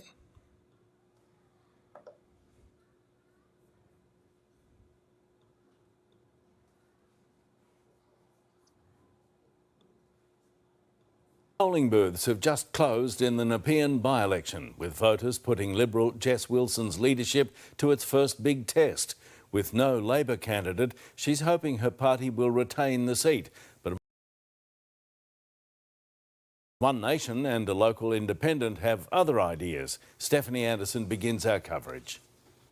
It's polling day on the Mornington Peninsula and there's a whole lot of political colour for voters to consider. How do you do? Yeah, good, thanks. How are you? But it's the battle between blue and orange that's attracting the most attention. I voted Liberal. I normally vote Liberal, but they haven't been getting close enough, so I thought I'd try Pauline Hanson's. I voted for One Nation. I want to see a change. I voted for Pauline Hanson as well. But her name isn't actually on the ticket. Instead, it's candidate Darren Hercus. His campaign has been bolstered by the One Nation leader, but today he was on the hustings without her. She's very busy woman, but she did ring me last night and wish me luck. The Libs are doing all right. We're doing okay as well. And the independents are doing okay as well. Anthony Marsh is fighting to keep Nepean Liberal after Sam Groth quit politics and triggered this by-election. He's a local dad and he's been the local mayor, but he also lives just outside voting boundaries, so today he couldn't cast a ballot to back himself. I think if you're putting yourself forward to be an elected representative in an electorate, I think should live in the electorate. But people don't care about where my street sign is. They know that I show up every day. And for election day, hopeful colleagues joined him. Hello, Jess. The opposition leader pressing the flesh as many look to this by-election as a temperature check on her 165 days in the job. I'm working tirelessly every day for the people of Victoria to change the direction of this state. Turnout has been steady at these booths, but the majority of voters here in Nepean actually had their say before today, with almost 30,000 people, or 60% of the electorate, filling out their ballot early or opting to post it in. Counting starts now to confirm a winner, but 7 months shy of a state election, it's guaranteed to deliver an interesting taste of democracy, however it's served up. Well cooked sausage with caramelised onion, mustard and tomato sauce. Stephanie Anderson, 9 News. And let's head to the peninsula now and our state political reporter Heidi Murphy. Heidi, do we expect a result tonight? Well, in an ideal world, Pete, yes, but it depends just entirely how splintered the vote is here on the peninsula and how wildly the preferences may spray. Now, the polling booths, like the one behind me, have now been converted into counting centres. They closed their doors at 6 after catering to a few last-minute stragglers who were trying to make it in before the deadline. They will count until 11 o'clock tonight. We hope to have some sort of indication before then. Now, it is the Liberal Party that has the most on the line here tonight. They need a strong, decisive win to give them the sort of momentum they will need heading into November's election. A loss here tonight would be devastating for Jess Wilson's team, but it is precisely what One Nation supporters are hoping to see. They believe they are in with a strong chance of getting their first lower house MP into the state parliament. Pete, hopefully we know by morning. There you go, guys. You can see the mainstream coverage there. It was interesting. I haven't been following too much of the mainstream coverage, but they are giving a good run for One Nation and being fair and balanced in the way that they presented this particular report. Also interesting to many of you, I think you noticed in the comments there as well, that the Liberal candidate, even though he's near the electorate, he's outside of it. So he's like a parachuted candidate as well, technically, where he was talking about, it doesn't have to be on the street per se. So that was interesting. The Liberals always end up doing things like this. Labor does this as well. They parachute people in. It's usually the minor parties that run actual locals from that particular electorate or town or district. But I did see one of you say that the audio was out of sync, so I will check that and ensure that's coming through properly. It's always fiddly getting all these online streams coming through from different platforms because the audio could be out of sync to begin with. So I will check on that. In the meantime, we're going to read some of your super chats. If you're joining in, guys, we are providing live coverage of the Nepean by-election. In the corner there, you see that picture there. I'll make that bigger, actually. That is actually the One Nation after-party event that's taking place. So we will be crossing to that later on. You can see a lot more people have gathered. If you joined this stream around 5:30 when we first kicked off around an hour and a half ago, it was an empty room. So more and more people, more and more of the One Nation faithful volunteers have come to this event, and we'll be hearing from more of them as the night goes on. Benji might go around with the camera, and we might get some interviews with the people that are there. We've already heard from the state head of One Nation, Warren Pickering, and that was a very insightful interview. The mood so far, they're being, I wouldn't say the word is cautious, but no one really knows exactly how this is going to play out. The Liberals are favourites according to betting markets, and according to the media pundits, they've put the Liberals just slightly ahead. But let's wait and see. Again, I remain hopeful. I know a lot of people in the comments are also hopeful and supporting a One Nation. I've openly declared my support for One Nation, so if you're wondering if I am being biased, I'm only being honest here in terms of how I view this. And the reason that I'm doing that as well is that, Victoria for so long has had this Liberal and Labor monopoly, or the Uniparty, on governance or opposition here. And it's really good to be able to shake things up. Similar to what happened in South Australia. As someone who wants to have a better state in Victoria, we are crumbling in debt here in Victoria. Labor under Daniel Andrews has ruined this state, in my opinion. Jacinta Allen is perhaps the same, if not worse, as Daniel Andrews, as incompetent when it comes to the management of this state. And you really want to see a contender from a minor party, like what we're seeing in One Nation in South Australia. The minor party doesn't really matter too much, I guess, in a way. For the Conservative side, obviously, you'd want a more conservative party. They're not the Greens being the minor party, because they tend to vote with Labor for some of these insane ideas that have seen Victoria really go down over the last decade or so.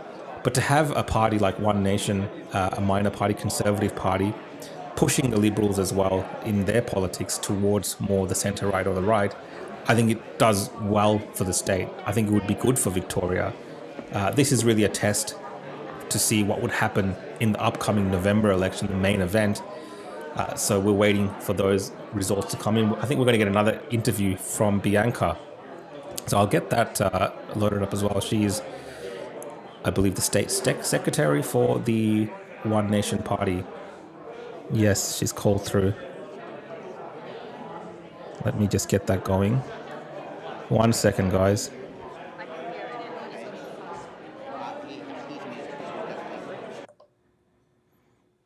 Oh. Hey, Bianca, can you hear me? Oh, audio is not coming through. 1 second. Let's have a look why. Benji, the audio is not coming through. Okay, we'll try now. Testing 1, 2, 3, Benji.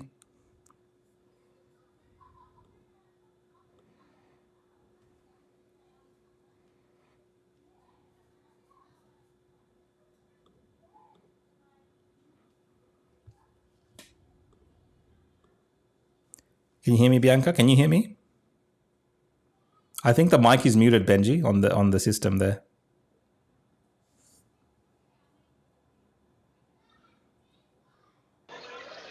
Now I can hear. Okay, mute off. That's Can better. you hear me now? Yes, I can hear you Okay. now. Thank you for your time, Bianca. Oh, it went mute again. Yeah, there you go. I can hear you. Nah, gone again. Yep. Can you hear me now? Yep. You're in. Oh, finally. Yeah. Sorry. Perfect. Thanks for joining, Bianca. For those of you, those people that are watching that don't know who you are, can you just give us a little bit of an intro? And then I've got a few questions Yes. for you. Thank you. Yeah, I'm Bianca Collection. I'm the State Secretary for One Nation here in Victoria. Thanks for joining us, Bianca. I saw a post from you today, and over the last couple of weeks, you've been working very hard there in Nepean. One of the things that Yes, you we focused have. on really is the volunteers. Can you tell me a little bit about the volunteers you've had there for One Nation and how big of a change it's been, I guess, over the last couple of years to see the growth in that area? Yeah, look, it's been incredible, especially having been a candidate myself at the federal election and how hard it was with volunteers. For this by-election, you can really see how far we've gone. And the support has been incredible. We had about 200 volunteers coming on, so yeah, it's been fantastic. What's Huge your change since May last year. Yeah. And how do you feel about today? Obviously, you've been at the polls all week. How do you feel about where the results are heading today as someone that's been there in the front line? Look, I think it's going to be really, really close. It's going to be cutthroat. I have to admit I'm really disappointed from the choice of the BC of taking the independent for the two-party preferred. If you see on the ABC site, it also says that the BC went with the choice despite the fact that they already know that she will come third, most likely. So sometimes it really feels like you're fighting against the whole machine. And we just want a fair and clean shot at this. But yeah, that's okay. I think that ultimately it's just going to take a bit longer to see what the real results will be. But I'm almost certain it's going to be between us and the Libs, and it's going to be a very close one. What were the main issues that people on the ground were speaking to you about in Nepean?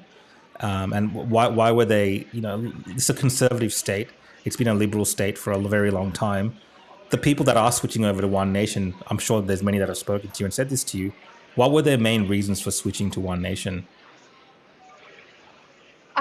Look, the biggest issue is, well, obviously, businesses hurting, cost of living, crime, but the biggest issue in this electorate was the hospital, which is what the Liberals really pressed on with deception and lies. They kept trying to make it look like we are trying to privatize the hospital, which they very well know that we are not. But yeah, I think that the voters have really started to see what's going on. They see through that, and they actually lost a lot of support because of the behavior that they carried on at the polling booths. So. And what's the I guess you're at the after party there. Obviously, Yeah. the results might not be known tonight as well, based on how the VECs are doing things. What's the mood in general of the One Nation voter base here in Victoria? If you can let the viewers know. Yeah, it's very positive because for anybody that has been at the polling booths for pre-poll, all of our volunteers know that the support has been incredible. We had a lot of people just grabbing our cards and walking in. But we also know that it's going to be a very close one. So I think that regardless of how it will go at the end between us and the Liberals, I think that we've achieved something incredible for this by-election. And it really sets us in a very good way for what's to come in November. So I think we got a very good shot at this by-election for Nepean, but however it goes, it's a great achievement, and we are going to achieve great things in November regardless. Thank you for your time, Bianca. I appreciate it. No worries. Thank you for having me. Have fun tonight. Thank you. Thanks. There you go. Benji organizing the interviews for us. Thank you, Benji. He's actually doing some good work. He can probably hear me as well. We'll get a shot of Benji here. Benji, can you hear me? No, he's gone. Oh. Yeah, I can hear you. I can hear you. You can hear me? I can hear you. Thanks for your work, mate. Everyone that's watching appreciates the work that you're doing. This is a technical milestone for what we're trying to do, guys. Have a studio, bring in live broadcasts, and obviously be able to interview people, take your comments, and give you results as well. So on that note, there's a few more super chats that have come in. I want to bring in those super chats and see what you guys are saying, and we'll go back to see if any results have come through as well. But then again, there, Bianca from One Nation, the state secretary here for Victoria, also disappointed in the VEC by using the Liberals and the Independent for the count and not One Nation, even though it's very obvious that One Nation and the Liberals were the main contenders. So that I'm sure that will be discussed at length over the next couple of days.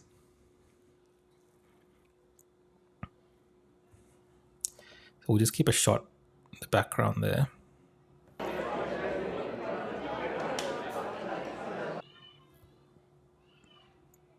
While we read your super chats, let's have a look.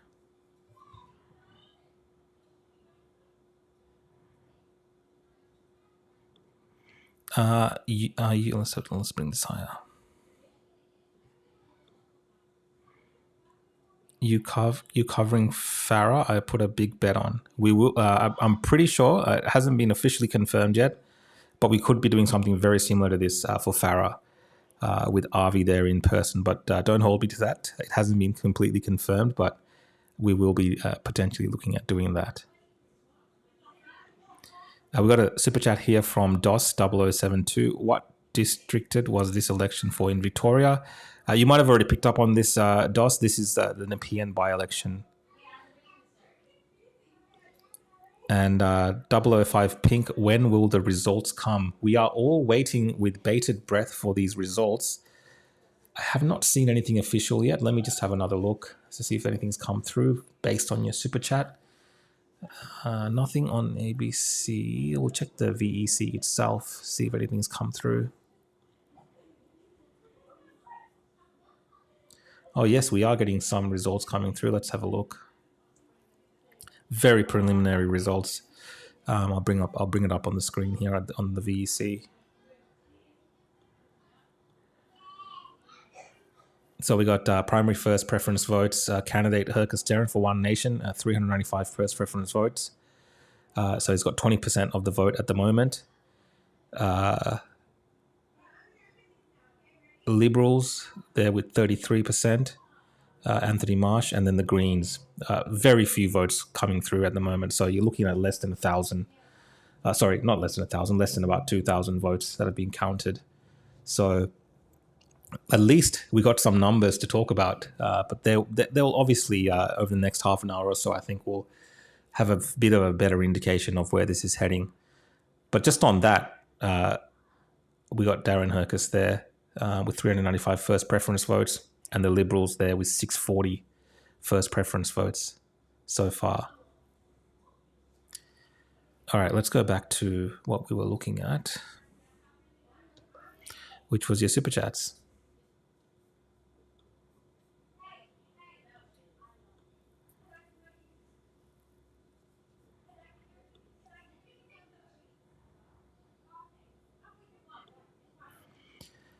Someone here, 005 Fink says, MSN has not been fair to Avi.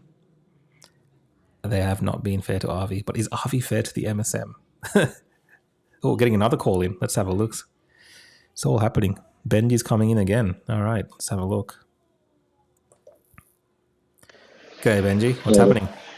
Yeah, sorry, I just accidentally logged out. I just making sure I'm still logged into for a good month. Yeah, is what's happening there? Can you give us a bit of an outlay of what you see? This is Benji, our cameraman for Rebel News. Everyone is still chilling, getting something to eat, having dinner. That's all. Have you had a drink? Have something to eat? You put it on the on Avi's tab. Nah, I already have got the glass of Coke and that's it. Fair enough, mate. Well, thanks for checking in. Still working. Thank you. I'll keep in touch. Bye. Benji is a favorite of the audience, so we never mind when Benji comes on to have a chat. It's always good fun. We've got a super chat here from Drant's Plants. Shout out to Benji Legend and you too, Rukshan and Avi. Thanks, mate. Benji, $10 super chat. If he sees this, he might think this is actually going to come to him, this money. So Avi, be watching out for that. And we got here, what does it mean not counting one nation? So there's two-party preferred, and the statistics, though, the way that they do that, they use two parties, and the parties that they're using, from what I've been hearing from these interviews, is the Liberal Party candidate and the Independent. So it just kind of confuses things a little bit, because obviously the One Nation candidate and the Liberal are the most likely to be the ones going head to head. So it just means there's a longer process for the preferences to be moved around and to have a better idea of the result. Oh, another interview's coming. Let's have a look. Yes, Benji. Nah, just changing my camera angle. It's all good, man. All right, mate. I'll just getting ready to bring another person of interest that you may want to interview later on. So I'm switching my camera angle on my phone. Okay, no worries, mate. Yeah, thank you. Cool, man.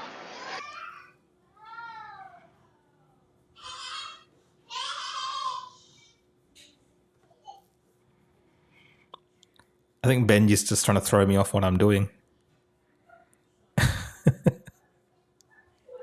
I've lost my chain of thought. Benji's just messing with me. Just give me a second, guys.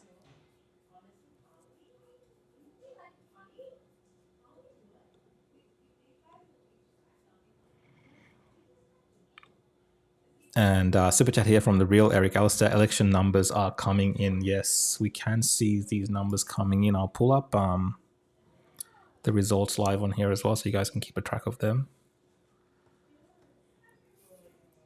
I think we need to make this a little bit bigger so you guys can see this as well. Bear with me while I make this a little bit bigger.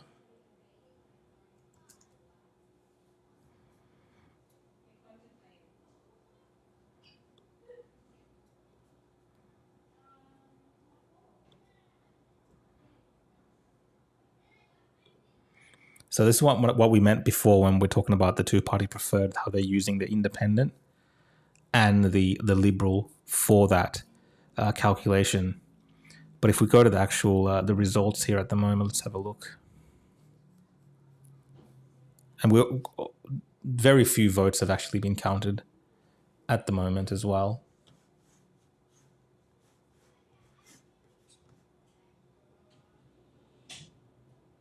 But we'll leave this here on the screen there. So just for first party preference, we have Liberal Party Anthony Marsh sitting at 33.5% of the vote with a 14.7 swing against them. Then we have the Independent performing well at the start here at 24% with a 24% of the vote and 24% swing towards them. Makes sense in that sense. And One Nation, Darren Hercus with a 20.6% of the vote with a 20.7% swing towards One Nation. And the Greens there in fourth place, 14.6% of the vote with a 5.8% swing towards them. So very early on, guys, we'll leave these numbers on here as the numbers continue to come in. I think we'll leave it. We'll show the. Do you guys want to see the green on the screen as well, or just the three top contenders? Do you want to see the green on there as well? Let me know. Maybe we can make it bigger to see the green as well. We'll show the greens. Why not?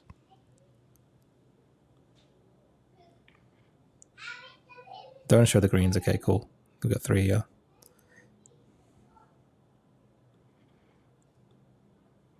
Yeah, Avi's at a party as well. He should actually call in from the dinner party. What do you reckon, guys? We need to get Avi. Yeah, we need to call in. Put it in the comments, guys. Avi's watching this on the screen while the dinner's happening. Maybe he'll call us from the dinner. But yeah, the results, I'll leave that up on the screen, guys. We'll see how that goes as the night progresses. Very early stages still, with less than, I think, 2,000 votes counted. Oh, 2,000 votes counted.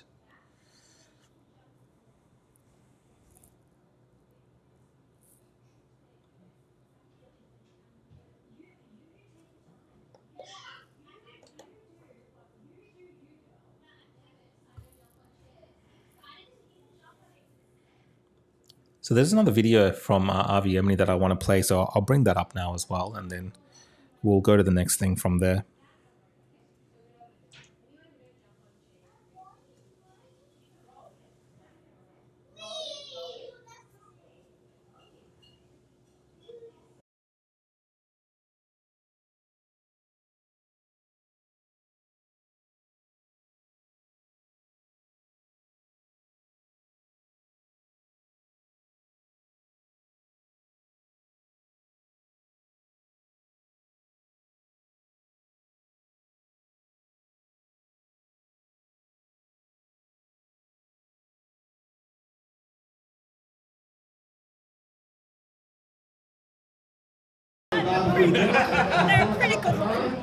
My usual flirting doesn't work with them, though.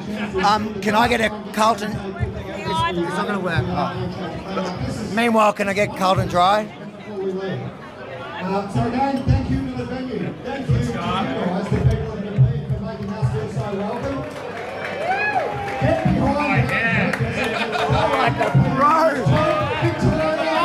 Look at that!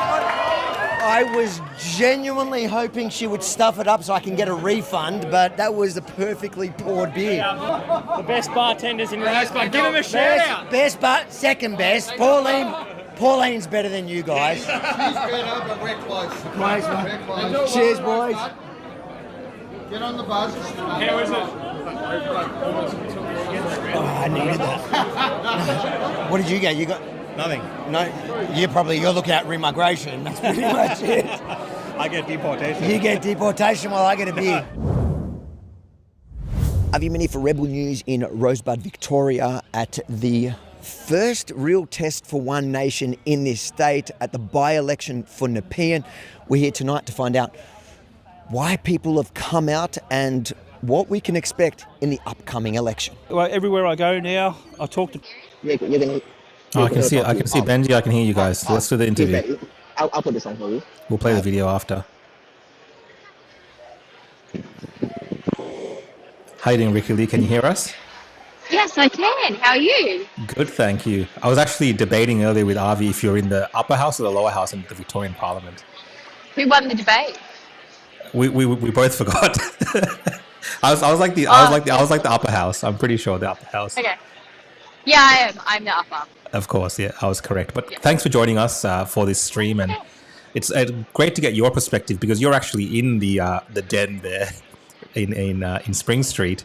What do you think about what's happening in Victoria right now and the revitalization, I guess, of One Nation in Victoria? Because I remember when you ran all those years ago, that was the first time One Nation had that kind of performance to have someone actually put into Parliament. But now you're seeing so much more support for One Nation. What do you think is changed over the last couple of years? Look, the change is incredible, first and foremost. I've been with the party since 2019, and one of the originals, we only have two of the originals left in the party. The other gentleman, Vaughan Williams, he's actually here tonight as well. He's from Bendigo. And the change at the moment, people are just absolutely sick to death of major parties not listening to them, making empty promises, going in and completely doing a 180 and doing the opposite of what they promised. And people have had a gutful. We can't afford to continue going down this path. Thank you. And we've seen the results here from the Nepean by-election coming in. What was your feeling on the ground? I'm not sure if you're on the polling booths or not, but what's your feeling been about what's happening in Nepean? Look, I was on the ground all day at the busiest polling station. I was with Darren Hercus, our candidate, and the feeling was, I think the voters were actually outnumbered by the volunteers there. I've never seen so many volunteers. I think I counted about 50 of them, and that was insane. But as the people were coming in, look, I saw a diverse range of people taking counter votes from certain parties or independents. So tonight's results are actually going to be really interesting. I haven't been here for the pre-polling, so I'm not sure what that was like, so I can't comment on that. But just from what I saw today from that one polling station, it is going to be interesting from that one at least. One of the criticisms that I hear about One Nation a lot, especially from the Liberals and some of the media elite, is that no one knows the candidates, and it's like they're not career politicians pretty much is what they're saying, because no one really knows who they are. Do you think that really matters to voters? Or is something going on? Look, I think it's really refreshing for voters because they're sick of the career politicians. They're sick of seeing these polished little ponies trotting up and getting elected in and not doing that job that our constituents want. They want us to be their voice, and so many politicians are forgetting that. Our job isn't to tell our constituents what they need. Our job is to listen to what they need and deliver that. Thank you for your time today, Ricky. I really appreciate it. Thank you. Thank you so much. See you later. Have fun. Thanks.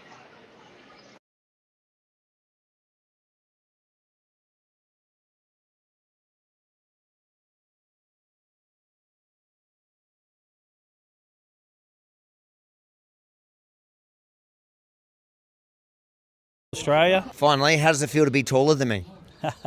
Hang on, I'll get down on the same step. Now we're the same. This is the first time in my career where I didn't have to get on a step to be taller than someone.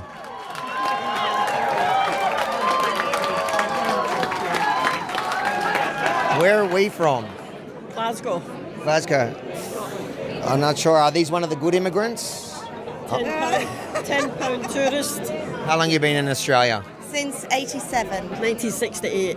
1968, and I still don't understand what you're saying. I know. I can't understand her either. The next member for Nepean, Mr. Darren Hercus.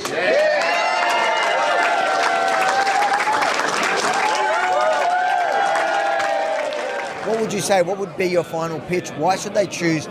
Why should they vote for you? Why should they vote for One Nation? Well, if people want change and they want, the cost of living to come down, the cost of energy to come down, the fuel crisis resolved.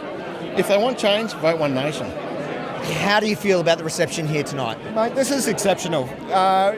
Look, to say that Pauline was going to come down very, very short notice, so we literally pulled this together and we weren't even sure about venue capacity. We hadn't done a recce on the establishment or any of these things. Look, and we sold all those tickets out in about 11 hours, so that's just phenomenal. Thank you. Guess what? It's about time we got this state back and we want our country back. That's what One Nation is all about. One Nation. You're One Nation? 100%. Why? One Nation. Why? Nothing else. Why? Why would you go downhill when you can go uphill? There it is.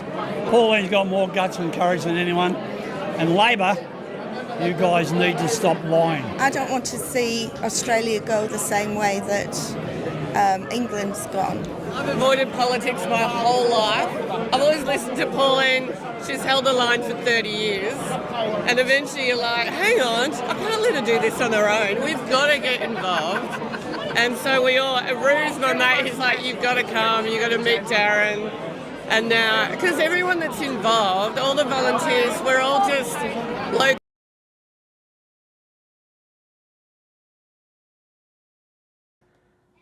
People are asking to sync the audio. I think when we did the interview with Benji, the audio got out of sync. So let me fix that for you guys. And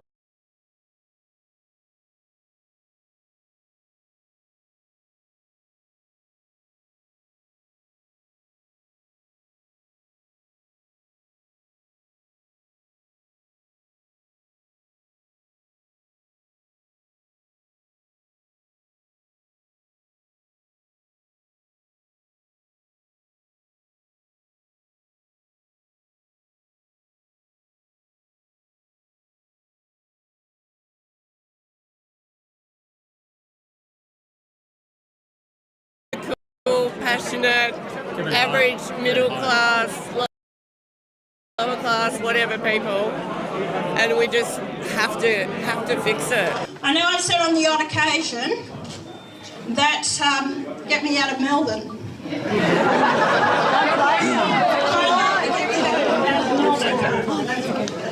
But you know what? It's all part of Australia. It's our country. We just need to get it back out of the hands of those who are destroying it on us. You know, Melbourne is... Well, at the moment it is. We can change it, we do. It is a basket case, and change desperately needs to happen. We need change. We need Labor in charge. They're not for small business. They're not for tradies. Support a big union, corrupt union. $15 billion wasted down the drain in Victoria. So it's definitely time for a change. Are you a tradie? Yeah, concreter. Who bought the caps is what I want to know. Who? I had them made. They're not made in China, are they? No. Well, maybe the cap is, but because you can't get them anywhere else. But I had them embroidered. To be fair, even if it's made in Melbourne, it's still made in China technically. But they're embroidered in Dramana. How are you feeling? Because you ran in the last election, and Sorry, guys. I just want to cut to we've seen Darren Hercus there. A lot of things going on. I know my audio was muted before as well. I can see the comments. Let's have a listen in.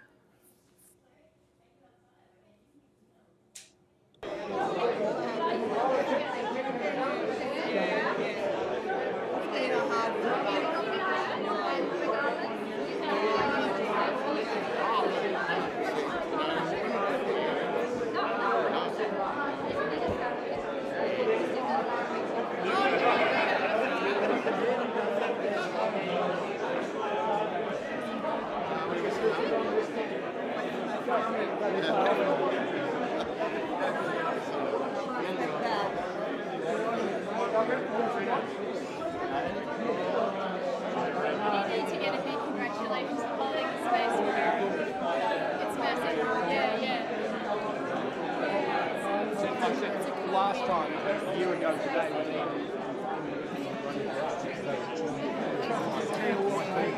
have selected foods today, and the two Wednesdays is just so full on and switching. I'm having a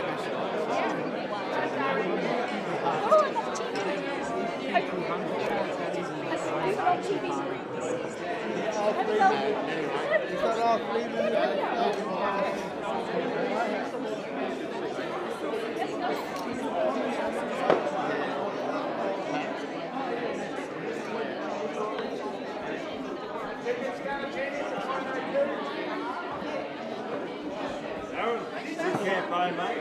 Your daughter? He's embarrassed. He's both swords, but That's the main thing. well, mate. You're a rock star. Oh, we did it. We gave it a best shot, didn't we? We're stuck to the moral high ground as well, mate.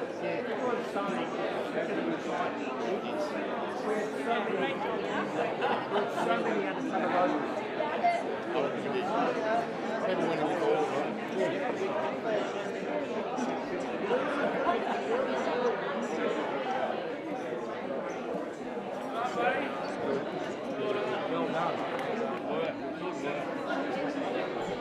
Enjoy it, hey, enjoy it enough. Whatever it is.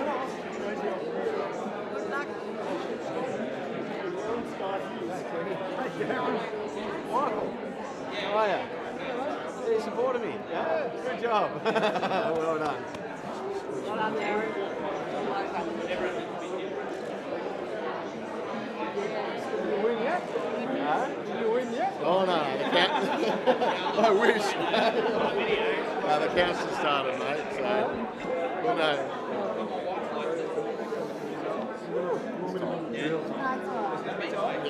So, guys, if you're wondering what you're looking at, there's Darren Hercus there, the One Nation candidate for Nepean for this by-election. He's just come into the after party here. One Nation after party that's taking place in the area. And the numbers are still coming in, still very early days, but just based on the numbers now, Darren Hercus is gaining ground there on the independent. We'll just let this play out a little bit more and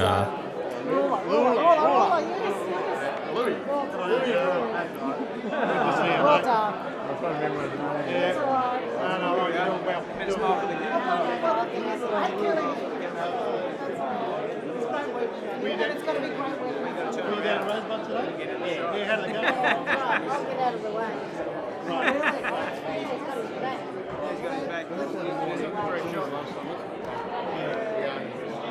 Yeah, when I saw they lost it, I was like, oh, what do we do? Yeah, thank you. I don't know. You enjoy it, mate. You've earned it.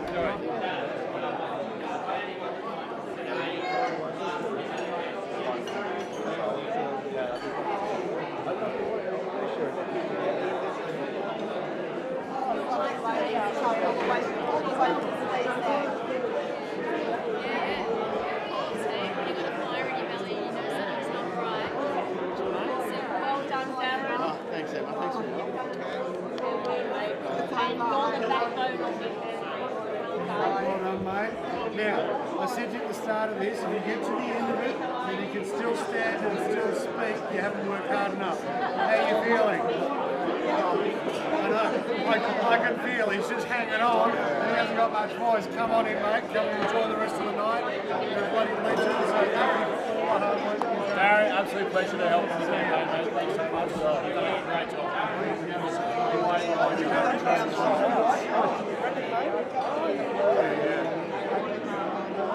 They're coming through. They're coming through.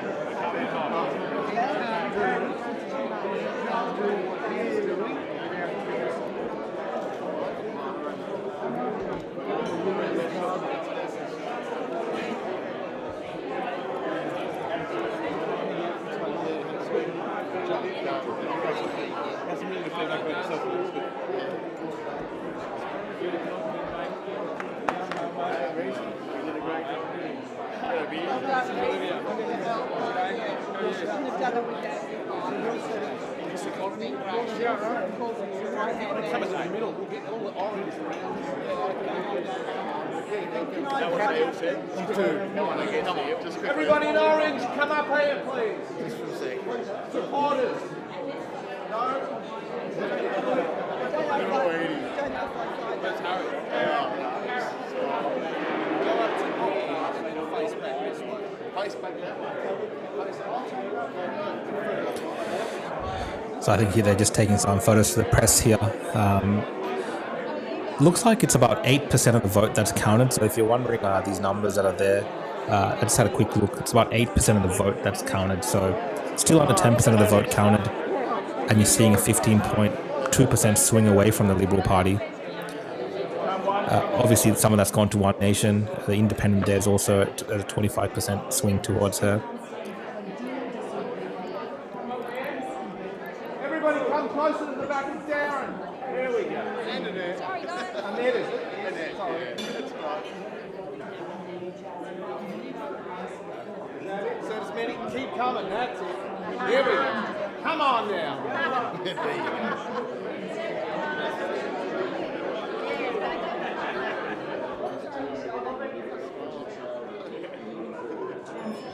Still coming. Yeah, cool. Harry, come on. Harry, come on. Come on, Harry.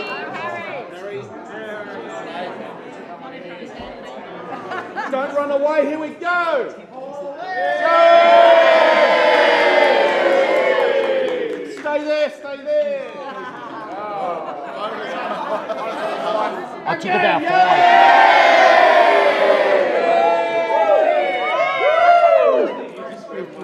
Very good. Sorry, bro. Sorry, bro.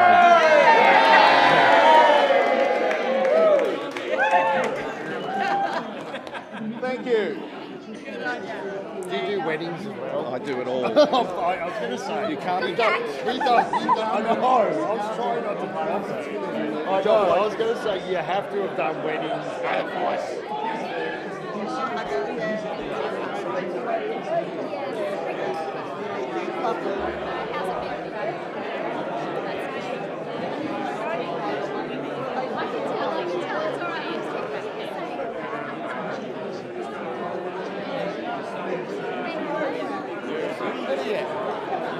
This one has been amazing.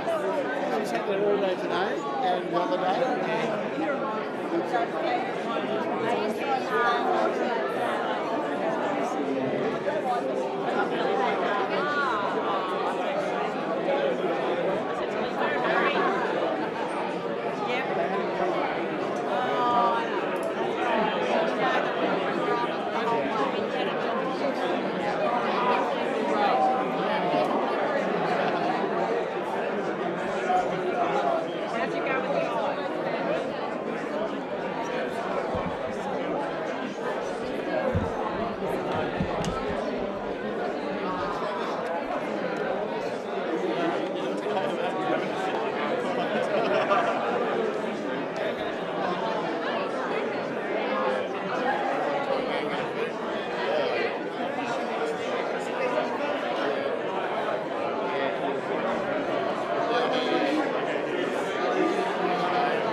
I'm just reading the comments, guys. I haven't got on for Macca's. We're just trying to organize another interview. We're just having a look if we're going to organize another interview, potentially with the candidate themselves. So we're just trying to do that. But in the meantime, you can just keep tuning into the live coverage there from the One Nation after party. And we're just organizing a few interviews.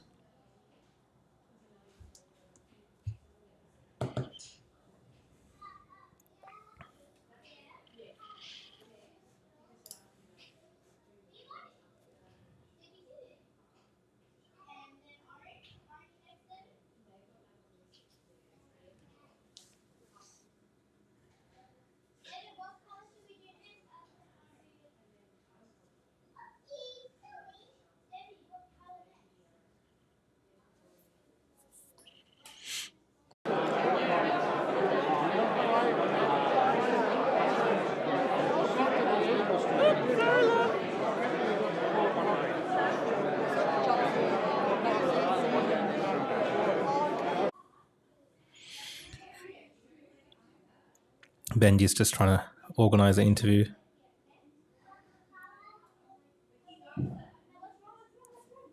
All right, let's just get to that. Hey, Benji, can you hear me? Hey, Darren. Hi, Avi. How are you, buddy? It's Rukshan. How you doing? How you doing? That's what? Oh, Roshan. Sorry, Roshan. Oh, I'm getting confused. Yeah, You've had a very busy day, Darren. But it's out of control. look, man, I've seen you working hard there in Nepean and getting out there amongst the people. And obviously today is the day that people get out there and put the votes. And there's been a lot of pre-polling as well. How do you feel about how everything's transpired over the last couple of weeks? And also today, how do you feel about everything that's transpired? Oh, look, mate, I felt like I've been strapped to the front of a freight train, to be honest. It's been a lot of a rush and a lot of hard work. But, we've stuck to the moral high ground and run a clean campaign. And we've done reasonably well. I mean, certainly it's a three-way race between us, the Liberals and the Independents, but who knows? We could come in from the outside lane. Are you keeping a close eye on the results, or is that something you're going to check later on? It's still very early days. Yeah, we've got the TV on, so we're keeping track of it. It is very early days. And the Libs are in front of it just a bit, and we're very close to the Independents. So Yep. yeah, it's a very interesting result. What is the mood there in Nepean? Obviously, it reflects a broader mood in the state of Victoria as well. But what were the main concerns of constituents there in Nepean when you were obviously out there speaking to a lot of people? Oh, look, the cost of living is huge. The price of energy, the fuel crisis, housing affordability. Even just with the supermarket checkout. It's just hurting everyone. And also businesses. I canvassed a lot of businesses in the area, and probably 1 in 3 or 4 don't know if they're going to be around in the next. Don't know how long they're going to be around for. They're really struggling. Your land taxes have increased by sort of 700-800%. Payroll tax is just getting difficult. Workers' compensation is doubled. So all these pressures put pressure on businesses. And, when businesses fold, jobs are lost. When jobs are lost, families struggle. So it's a vicious cycle. So, we're feeling it down there in the pen. And the other thing too, crime's on the rise. As people get more desperate, crime's risen by 30% in the last 2 years. And we've got police stations, Tamana, Rye and Salento that are empty. Yeah. You are in traditional Liberal heartland if you look at the results over a number of decades. It has been a seat that's been held by the Liberals for a long time, and what we've seen a trend of recently in Victoria is many Liberals switching over to One Nation. I know previously you were a Liberal supporter as well a long time ago. This switch that's happening, do you think that's something that's going to continue on? Because obviously we have the state election coming up in November as well. Do you think One Nation can maintain this momentum? Oh, I think we can. Yeah, I think definitely 100%. I mean, from what I'm hearing, a lot of disgruntled Liberal voters, they're sick of the factual infighting and the lack of leadership, and and they're not doing enough to stand up to the Labor government. So yeah, we've won a few Liberal votes over, and I think that trend may continue. Thanks for your time today, man. I won't hold you up too much. We might chat again some other time tonight. No worries. Thank you so much, Thanks mate. for your time. Bye, mate. Bye. Good luck, mate. Thank you. That's good.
Grab on it. Having it.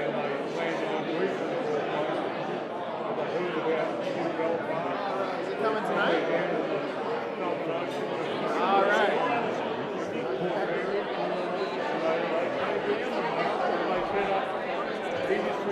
Farming and, you know, it's amazing.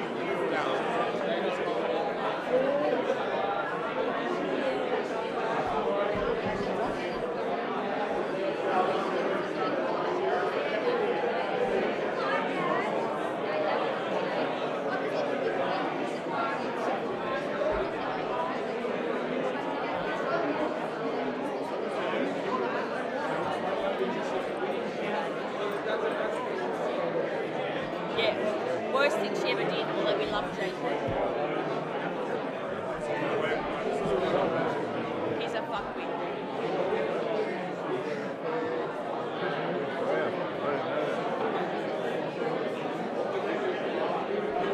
And he's a gorgeous kid.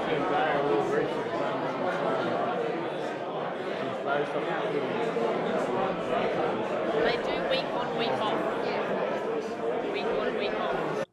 All right, guys, we're just waiting for more results to come in. Based on what we're seeing at the moment, none of it's officially confirmed, but it looks like the Liberals are doing very well, better than expected. And they possibly will retain this seat, but it's not 100% obviously confirmed. It's still very early in the terms of the counting, but just based on the trends, that's what it looks like. As we're waiting, we will play another video from our collection here from Aviation, and this is the ABC having a meltdown. So all this by-election, everything that's happening leads into the November state election here in Victoria, a very consequential election because the Labor government, Daniel Andrews beforehand, and now his predecessor, Jacinta Allen, have run the state into ruin. And there is a major, battle going on for the votes here in Victoria. And one new political party has emerged. That's Avi Yemeni's Free Palestine Victoria, or is it the Free Palestine Party of Victoria? All right, Free Palestine Party in Victoria. So I want to look at an interview that Avi did with the ABC while we're waiting. I think it's a very interesting interview because it shows you how the media, doesn't really cover when the Labor government is doing a very similar thing with group voting tickets. The Sack Daniel Andrews Party. I don't know if you guys remember what happened with the Sack Daniel Andrews Party, where they were siphoning off votes to the Labor Party by deceiving people very, not in a, I think, very deceitful manner. And Avi Yemeni has challenged this system, but at the same time, he's also offering people freedom, free Palestine from Hamas. So it's a very worthy cause. Let's have a look at Avi. I'll bring this video up because I think we should play it while we're waiting for my next guest to arrive, which is Toher Field. He'll be here in a few minutes. Just to kill that time, we'll get this great video of Avi up and running. So bear with me, guys. I'll just get it all going nice and smooth, and then we'll read some of your super chats as well and get involved in that way as well.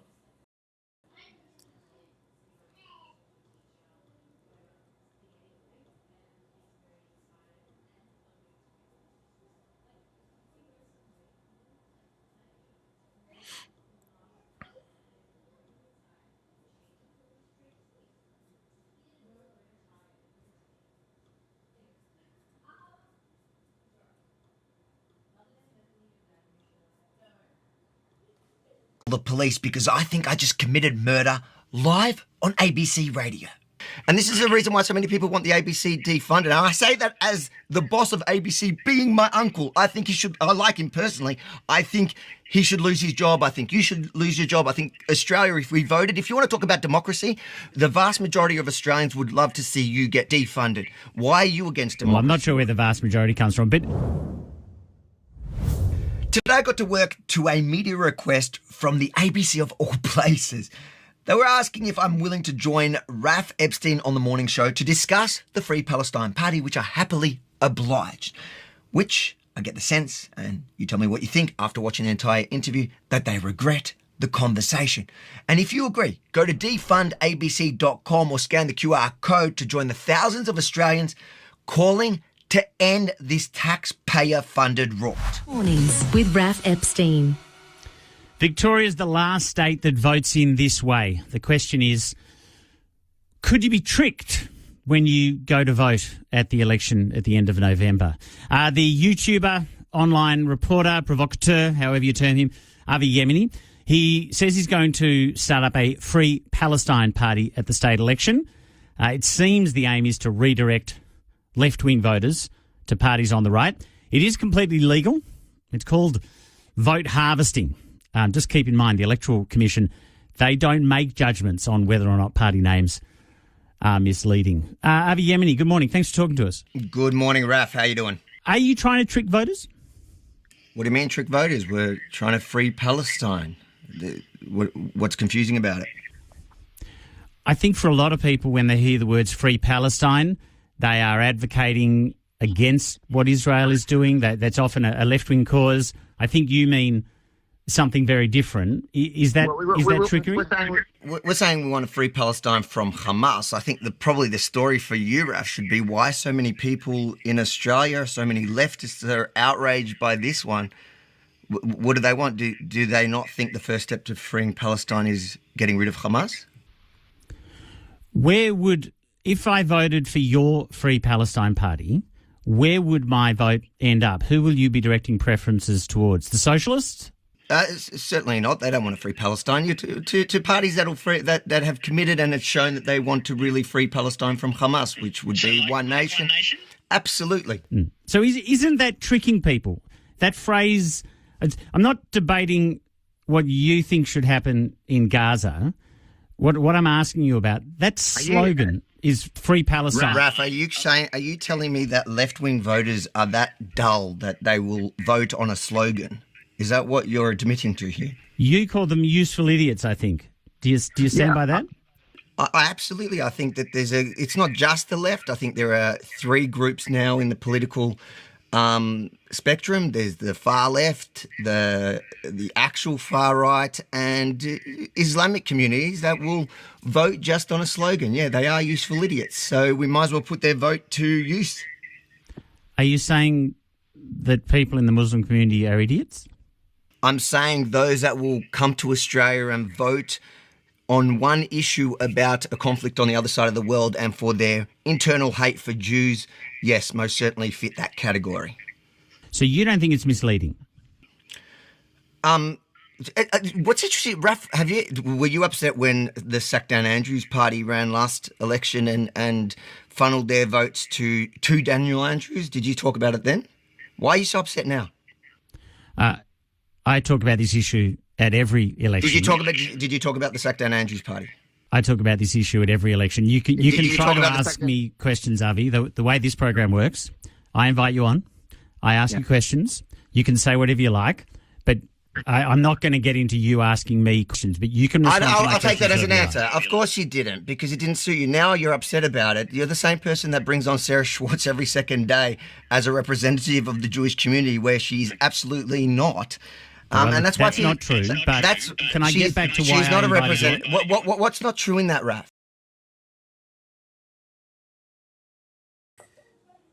All right, guys. I've got a very special... Oh, he disappeared. He disappeared on me. Let's go back to the video.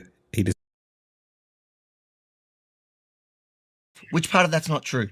Can I get back to why I invited Sarah you? Schwartz doesn't represent anyone in the Jewish community. She Avi, I'll represents fade you down. If you want to have a debate about things that you say that I did that did not happen, then I'm not going to continue the interview. If you want to talk about the group voting ticket rules, I'm happy to keep going. Talk about it. Yeah? Let's go. So it's completely legal what you are doing. My question to you is, are you trying to get into politics by being dishonest?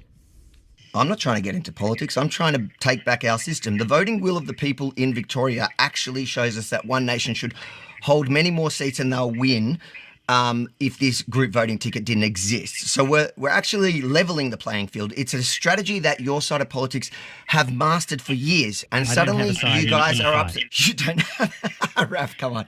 There's a reason why Jews in Victoria tune in to 3AW, to Tom Elliott, because they need somebody to stand for them. In the last 2 years, they need somebody that actually supports them. You're not that guy. You have chosen a side. You're with Sarah Schwartz and the Palestinian movement. So I'm not impugning your motives, so I'd appreciate it if you don't impugn mine. But again, you can answer my questions however you like.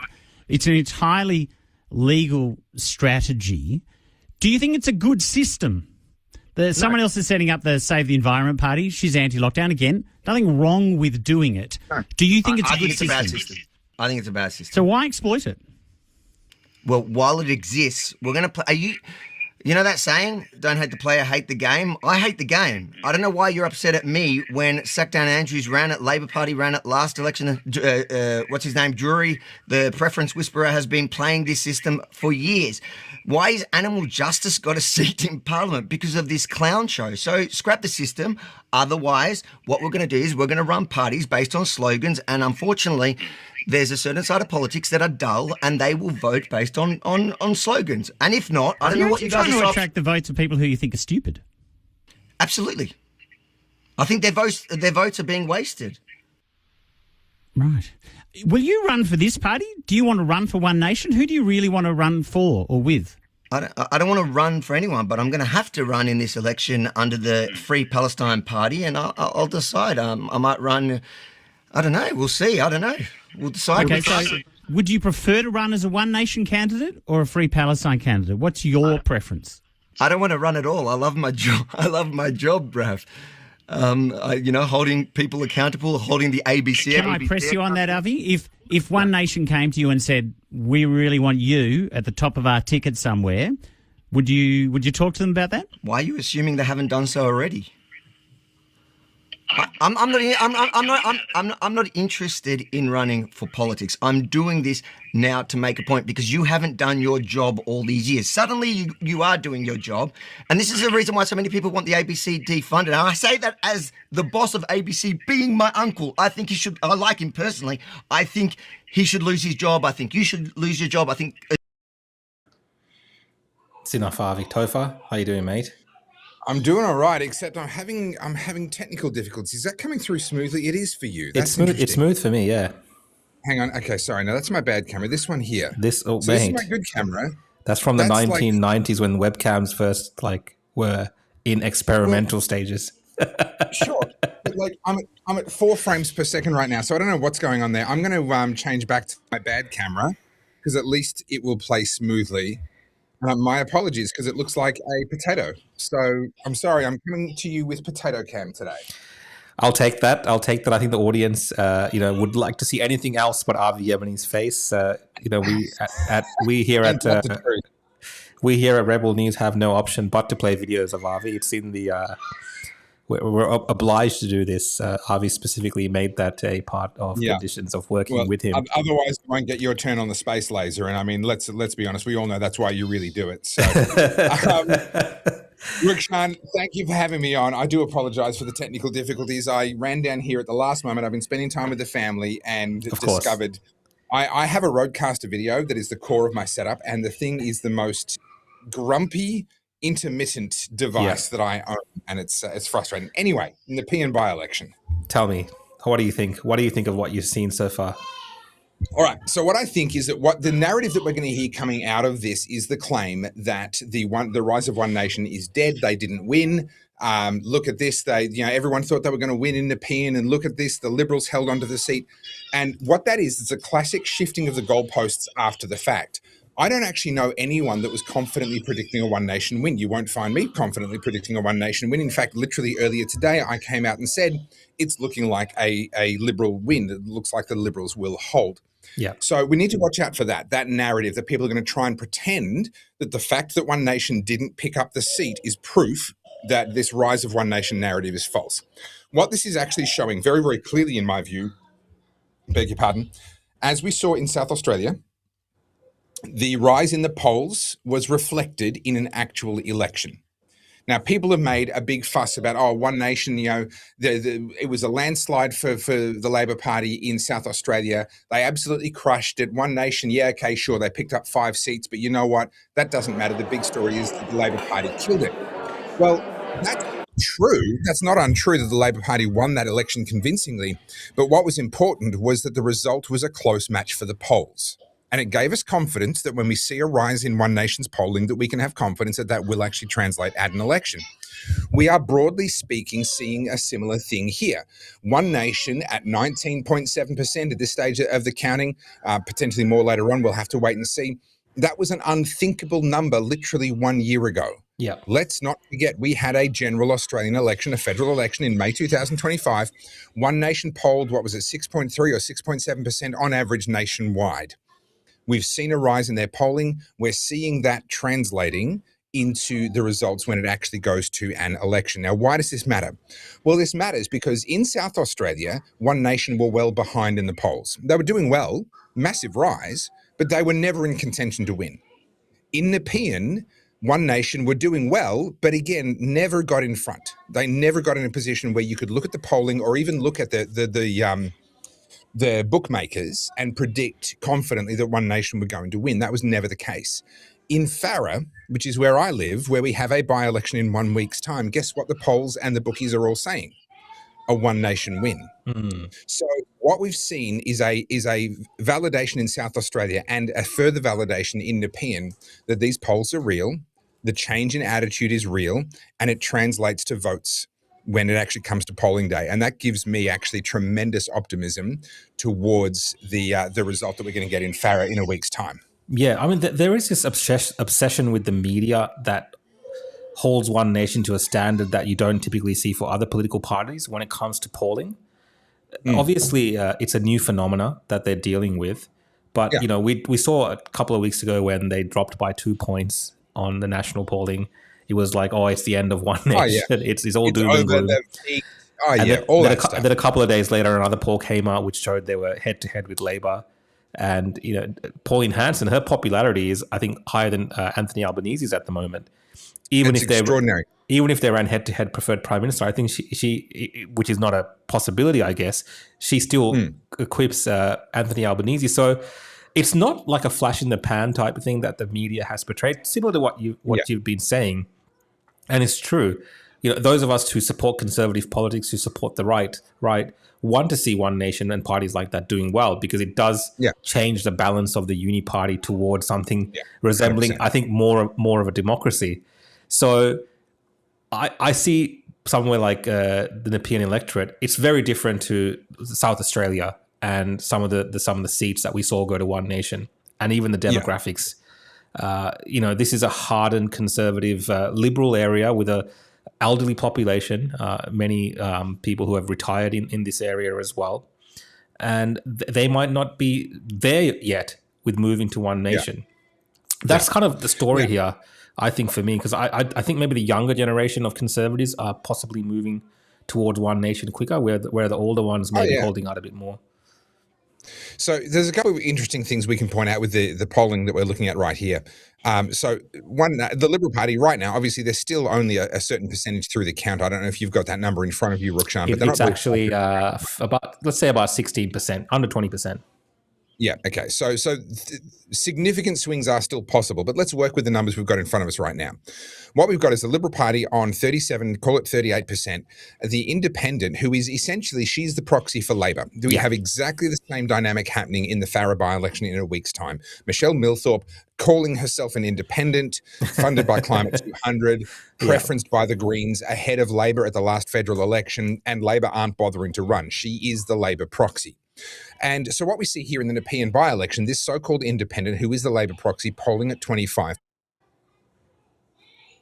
seat, but that still should concern any political pundits, any political watchers from within the Labor Party.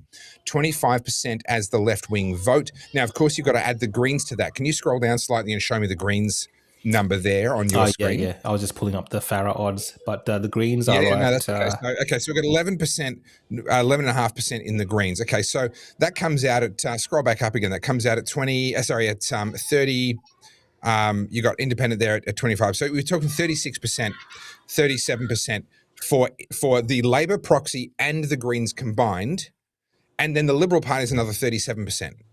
Which leaves you with something in the order of, a bit under 30% remaining. And that's what One Nation is picking up, even in a very safe, very convincing Liberal seat, which they could be expected to hold with a commanding majority.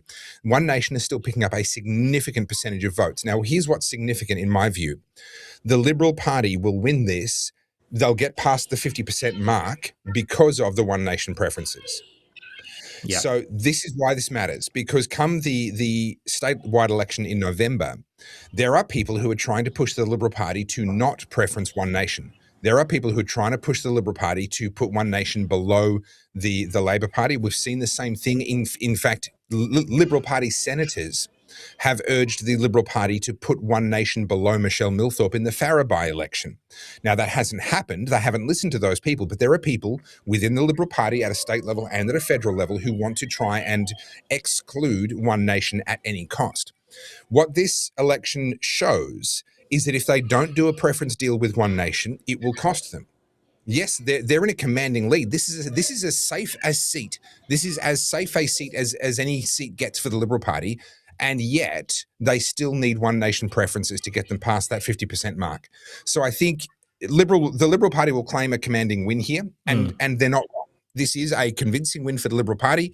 The swing is on for the Liberal Party. We've got a massive swing statewide against the Labor Party, and some are going towards Liberals and some are going towards One Nation. And to be fair, some are going towards the Greens as well. We're going to see a higher than usual Greens vote in the coming state election, because some Labor voters will never go Liberal and they'll never go One Nation. So if they're not going to vote Labor, they will vote for the Greens. But what we're seeing very, very clearly is that the Liberal Party need One Nation at the next state election. And I think that's a really good thing. If that's all this by-election achieves, then it has still achieved a really good thing. Yeah. I think what I see as well, that Toher, that you might be able to speak to more on, is Victoria is very different to South Australia as well in terms of demographics. Oh yeah, we are kind of like a socialist hellhole in many regards, and the demographics of the populations, especially immigrant communities, are well ingrained within the labour movement, and it kind of flows over into the liberal movement as well. Like, I find perhaps people who are from immigrant backgrounds perhaps less likely to change parties that they've been voting for a long time. And maybe One Nation hasn't or won't be able to cut across to them in Victoria, and we might not see the same impact as we saw in South Australia. What do you think about that? Do you think maybe more so rural demographics might go for One Nation, but metropolitan demographics in Victoria is a bit harder for One Nation to crack? This is a really important point. It's the same with global temperature. It's the same with any sort of global average, universal average. There is no average One Nation support in Australia. That is a mathematical fiction. It doesn't exist. In this region, the support is this. In that region, the support is that. Over there, the support is another thing altogether. That's the reality. So you can't take a single by-election, a single seat, and then roll that out and pretend that that's representative of some much larger super sample. But we do know, based on polling, that One Nation consistently do better in rural and regional areas. They consistently do better amongst an older demographic, and they consistently do better amongst men. Those things we can say with confidence. There's been an enormous amount of research and polling that's been done on that.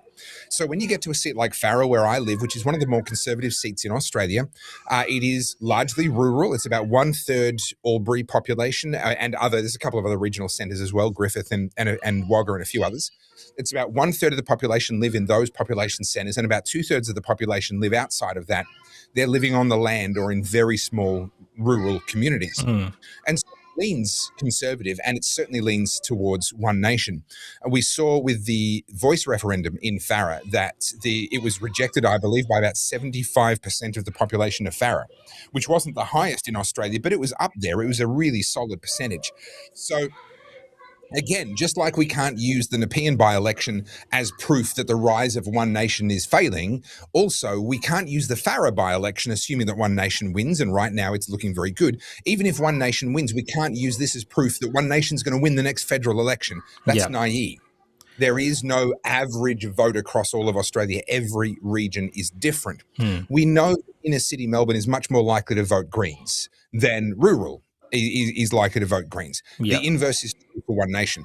This, by the way, is one of the reasons why Matt Canavan is coming out and speaking very strongly against One Nation, is because he knows very well that One Nation is the threat to the Nationals. The Nationals traditionally have had ownership of rural and regional areas. That's what they got, and the Liberals got the cities. One Nation are eating the Nationals alive. And people are getting very grumpy at Matt Canavan at the moment because he's coming out saying things that, he's saying things I wish he wouldn't say, but you have to understand that politics One Nation is an existential threat to the Nationals. You can't. You could have both, but it's politics. One has to either defeat the other, or it's hard to share. It's a zero-sum game. It's a zero-sum game, and do I wish that maybe things were being conducted a little bit differently? We might just stop that there, Toher. Sorry, we'll just cut into one. We'll just have a listen in to Warren Pickering. Look, I would just yell, but I think Darren's been yelling for the last 2 weeks on pre-poll, so we'll give him an opportunity to actually speak through a microphone.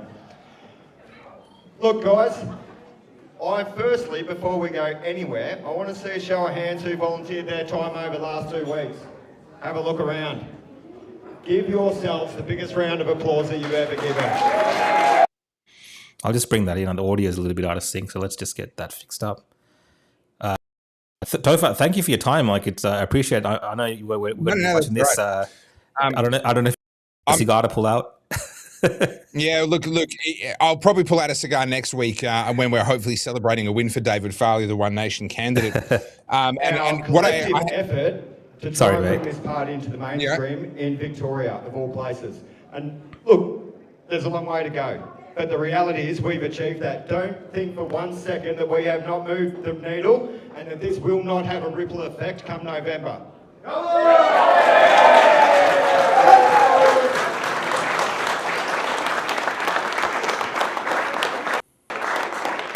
The VEC in their infinite wisdom have decided to go to the two-party preferred between the Independent and the, what's that other party?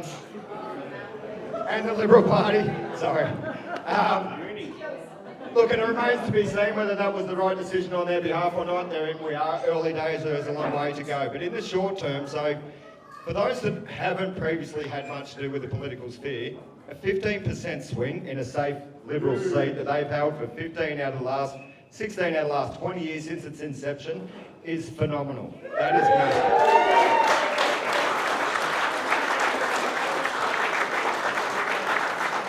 And to continue to watch where these numbers go over the coming days and just how much an improvement we have had will determine exactly how much of that Labor vote we've chipped away at. How much has come to us, how much went to the Independent, these various other things. Those sorts of data sets are so important for deciding where and how we allocate resources at the state election, and that's a part of our intention here, right? Now, when we first, as you guys all know, I've seen you guys at the last 4 or 5 meetings that we've had out here and events and whatnot, so you know our broader strategic objective to cultivate talent from within our community so we can have real people from the real world represent our respective communities across Victoria at the state parliament.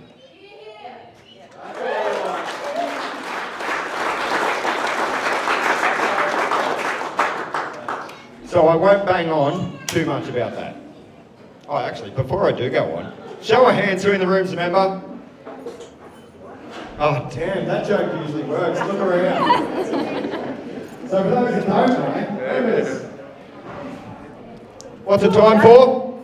One Nation! No, look around. You've got about 3 hours to indoctrinate those people, mate. Come on. Lukey, I've been saying that for a year now, mate. You should be all over this. Sorry, not sorry. I expect you to be standing on the door checking the new membership numbers on the way out, mate. You're on it. Great work. Now, there's a few more other things I'd like to do here tonight. I'm probably not going to now, but I will immediately thank. We had a fantastic team on the ground this week, guys. Give Darren's campaign team, in particular Harry, for leading that team on the ground.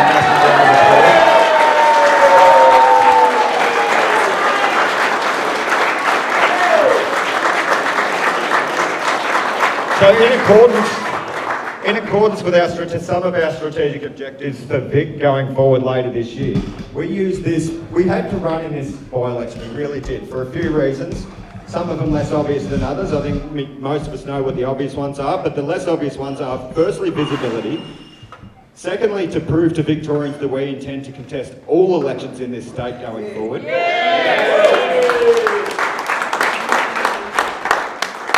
And thirdly, and probably more importantly to us from an executive standpoint, is this was an opportunity to test some of the new procedures that we've implemented over the last couple of years that we intend to incorporate into our state campaign more broadly. Now, Daz was aware of this. You're a bit of a test monkey, weren't you, Daz? Now, we're not going to lie. Some components were clunky, absolutely. Some worked really well. Now, those of us that are veterans or emergency service in the room will understand this. So after this, we will conduct an AAR, an after action review, through a solid procedure of fix, sustain, improve. What worked, what didn't work, what can we improve on, how better. And this is how we refine our systems. Of course. He's obviously addressing the volunteers and people that have worked their asses off. The graphic you've got on screen there is lagging behind slightly. Another update is coming from the AEC, and it's quite interesting. As I suspected would happen and sort of didn't quite want to say, I didn't want to predict it, but I alluded to it earlier. What we're seeing now as more numbers come in, they're up to 16,000 formal votes counted, is that One Nation's margin is actually improving, but more significantly, the so-called Independent, her vote, Tracy Hutchison, is actually going backwards, and One Nation are now ahead of Tracy Hutchison on the latest information on the VEC website. Okay. Now, before anyone watching gets too excited, that's not going to help One Nation win.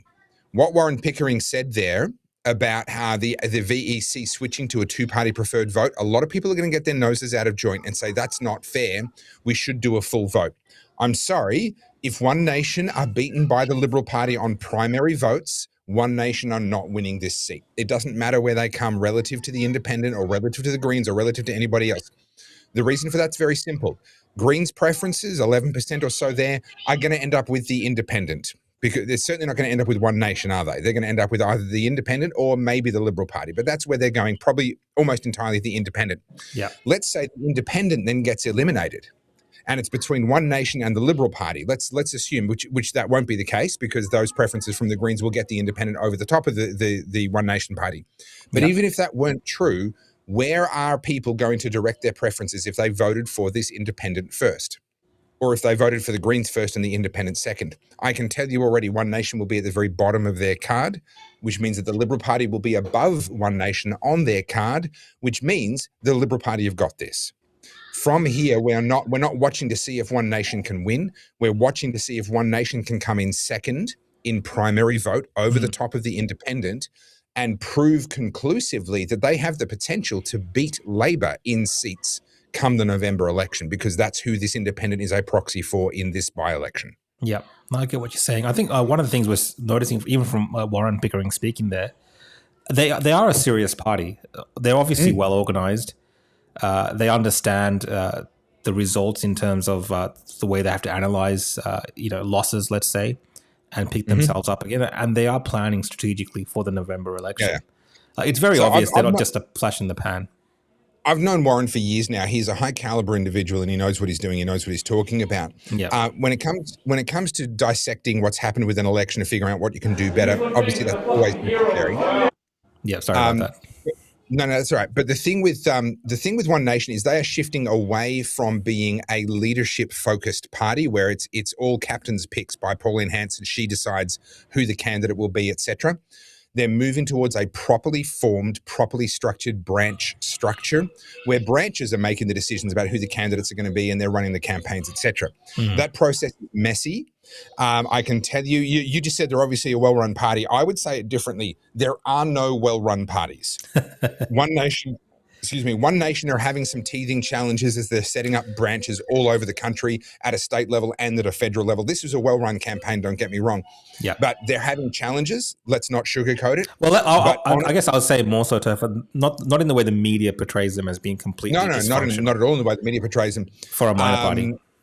And the thing is, if you actually got behind the scenes in the Labor Party, in the Liberal Party, in the Greens, they are dysfunctional, they are toxic, they are egotistical, they are horrible in every way that you can possibly imagine.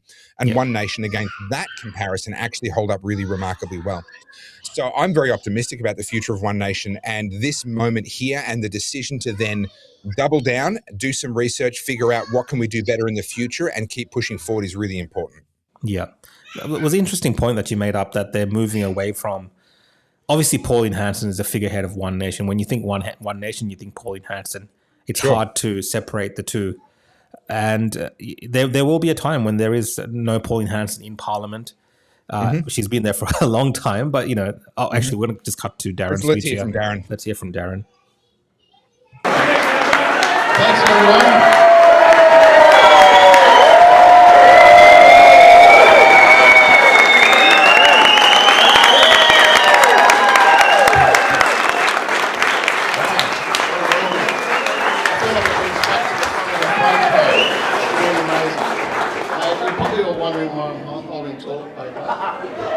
In One Nation colours. It's to give to the Liberal Party for all the crap they've done.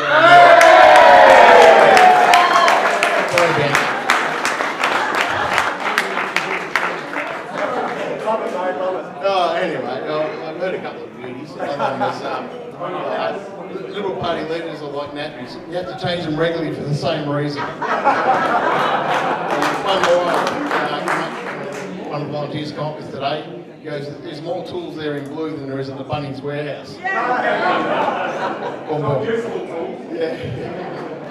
Jokes aside, look, I've had such amazing support from volunteers, supporters, and a lot of volunteers, like Tess here. Where's Tess? Amazing. She's been sitting there like for days at a time. She's been sitting there for days at a time. That's better.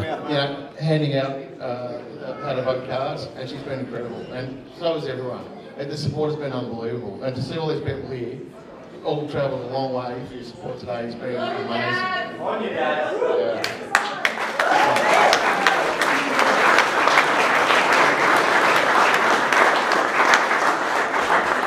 So, the campaign, when people started, we were smashing it. I reckon the first 2 or 3 days, oranges was getting taken. We were smashing it. And that's when, unfortunately, the Liberal Party decided to release and do a mail out saying that we wanted to privatise the Rosebud Hospital, which was just not true. Yeah. And unfortunately, a lot of people believed it. And for a few days after that, our numbers went down. But eventually we started, we get to moral high ground. We've run a clean campaign.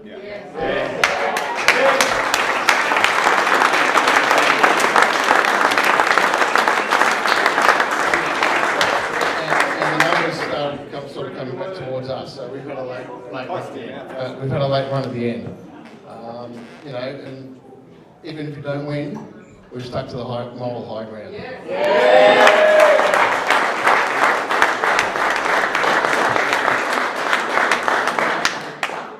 And this, this leads us into November.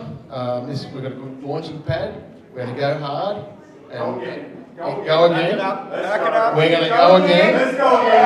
And One Nation is going to bring it home in November.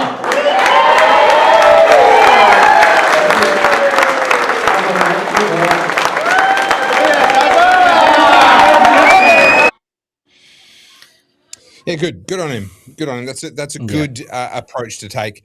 I will say this, I believe, was his first ever political campaign, and I've only been watching from a distance, but it did seem apparent to me that he's not as comfortable in front of a camera and not as used to dealing with media as what he will be in the future. Yeah, that's true. He's everyday guy. I mean, he's softly spoken there on the microphone as well. Yeah. He's not someone who's a polished politician, media trained, so forth. But I find that endearing about One Nation candidates, and from a lot of minor party candidates so far. I like seeing just everyday Aussies getting up in there because it's good to mix that place up.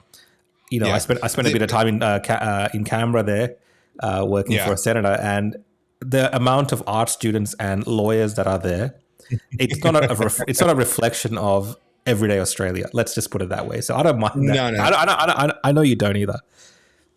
Yeah.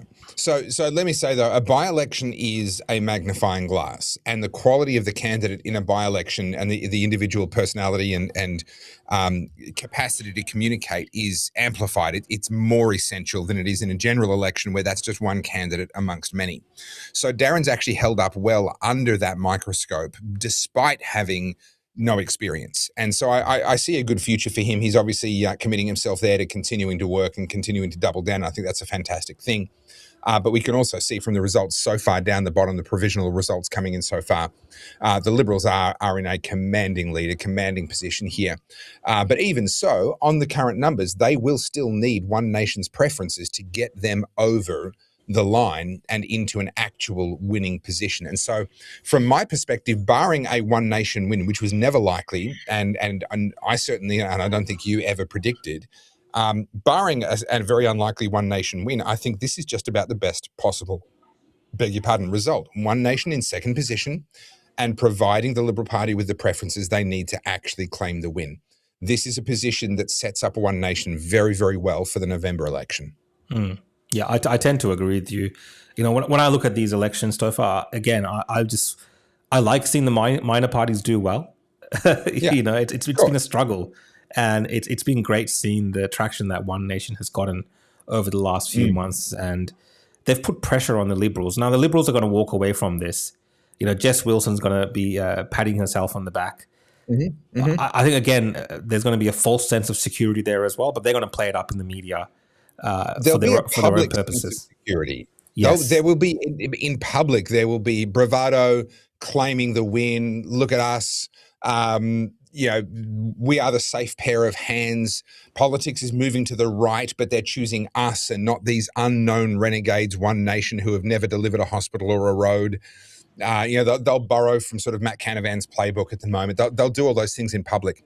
I can tell you already in private, not that these results are a surprise, but in private, the number crunchers in the back rooms of the Liberal Party are already sitting here thinking, we're going to lose more seats to One Nation than we thought we were going to lose, and we can't afford to piss them off. And this is, let me segue if you don't mind. There was a piece of campaign material mentioned there that was a lie about how they were going to privatise the Rosebud Hospital. A few weeks ago, I put up a video about a very dishonest piece of campaign material released by the Liberal Party.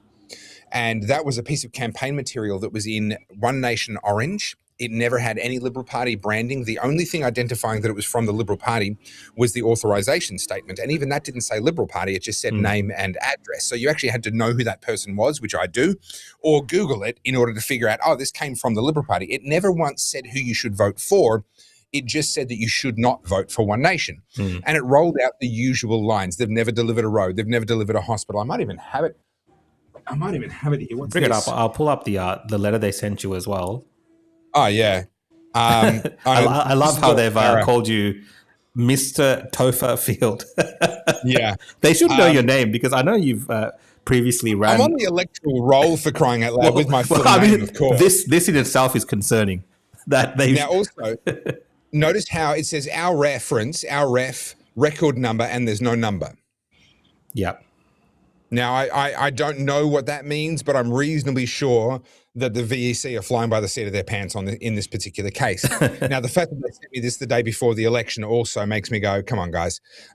So what's happened here, I released a video exposing a piece of campaign material that was sent by the Liberal Party, hand-delivered by Liberal Party volunteers into people's letterboxes, which was designed to be confused as a piece of One Nation campaign material, at least until someone began to read it. It was designed that you would see the colours, you'd see the font, and you think, this is from One Nation. Yeah. And only once you started reading it would you realize it was actually a hit piece against One Nation. I consider that to be deeply dishonest. So I did a video about that, and I released that video. And at the end, because it's about an election, electoral material, I did an authorisation statement authorised by Toher Field, Albury, New South Wales. That's where I live. Now, technically, I'm supposed to put put a street address, and that's fine if you're a political party. You've got a head office. That's fine if you're a media company. You've got a head office, a publishing office, or a lawyer on staff whose address you can put onto that. I'm none of those things. I'm a private citizen who happens to have a loud mouth, and I'm really good at pissing people off. So I do it full time now, but I do it from my own garage in my own house. I don't have anybody else's address I can publish.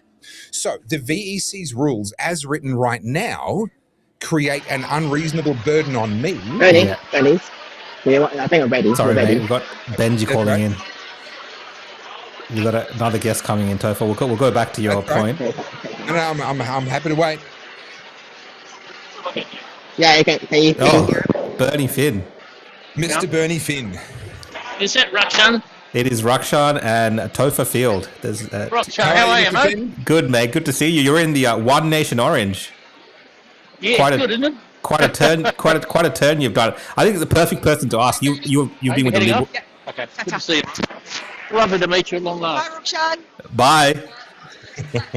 Bernie, you've been with you were once with the Liberal Party for a very long time, and now you're Don 41 years to be precise. 41 years. I think you better than anyone can explain to us what is this shift happening in Victoria, where a lot of Liberals are moving towards One Nation. Well, what we have seen today, mate, is the beginning of a revolution, a political revolution, the likes of which we haven't seen in this state or this country for a very, very long time. It is remarkable the number of people that I've spoken to in the last couple of weeks who are lifelong Liberal voters. The other day I was giving out how to vote cards with a bloke who had been a lifelong Liberal man or National Party man, because he came from the country originally, all his life.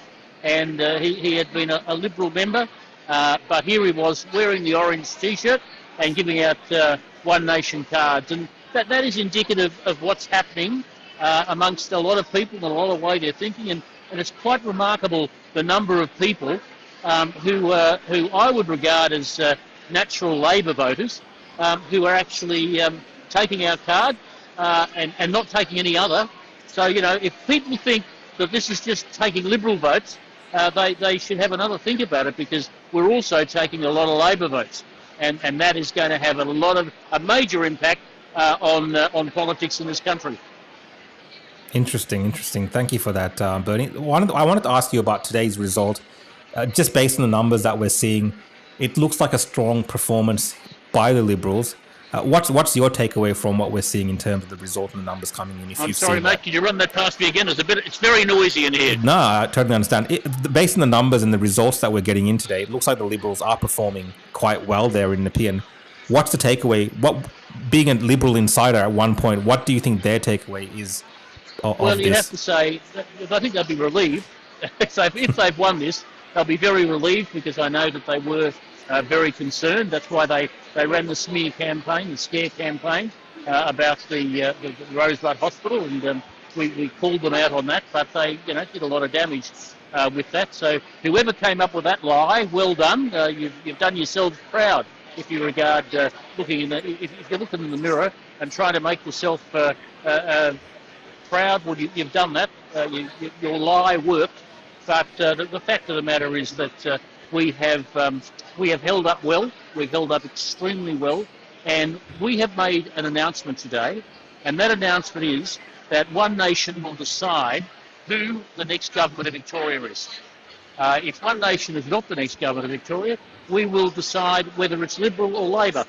So, the Libs better pull their head in. The Libs better get their act together, because they are going to have to come to us in the next few months, and cap in hand or without, or perhaps on head, I don't know. But they're going to have to come to us and come to some sort of deal, arrangement, call it what you will, regarding our preferences. And quite frankly, in this room tonight, if I did a survey of One Nation people, we would not be inclined, I don't think, to be all that supportive of giving the Libs preferences, because there is a great deal of anger about what they did in this campaign, and a lot of people, as much as we hate the Labor government, a lot of people are still very angry, and will be very angry for some time about what's happened in this campaign. Toher, do you have any Bernie, questions? can I jump in with a question here? Yes, Bernie, please. there is a media narrative that says that One Nation is this far-right party, and that any votes that One Nation gets have come from the Liberals. They're just cannibalising the Liberal vote. What can we understand from the Nepean results so far, and what have you seen on the campaign trail? Are One Nation just an extreme right party that are cannibalising the Liberals, or are they actually attracting enfranchised Labor voters as well? Yeah, mate, far from it. I mean, the fact of the matter is, as I said before, we have seen a string of people who are natural Labor voters, tradies in particular, pensioners, who have just taken our card as they've gone through and said thank you very much, and haven't taken any others. We are not just taking votes from the Liberal Party, we are taking votes from the Labor Party as well. And I think that Jacinda Andrews, as we know, a Premier of dubious merit, she has to be a very, very worried woman right now about the impact that One Nation will have at the next election, because we're taking her votes as well, and that's something that I'm quite excited about. Bernie, maybe you've clarified this earlier, but are you running in November? Are you upper house? Look, I really don't know. We'll have to have a discussion about that and all that sort of thing. I joined One Nation after the Bondi Beach massacre, because I was horrified about what happened. I was very, very scared for Australia's future, and I remembered for 30 years Pauline Hanson had been warning about this very thing. So I said, if you really want to stand up for the things that we need to stand up for right at this time, you've got to join One Nation. So I did, there and then on the spot. So that's the reason that I'm here. I'm here to support One Nation and to get them elected if I possibly can. And what I will do at the next election, I really don't know. The only thing I do know definitely is that I will be voting for the orange, and that will be something that I hope every Victorian, every Australian will consider doing, because this is a really, really important moment in Australia's history. And if we do not win this, we lose our country. It's as simple as that. So, and I'd ask everybody, to those people who don't take politics seriously, for God's sake, get your head out of your fundamental orifice and think for yourself, because this is a pivotal moment in the nation's history.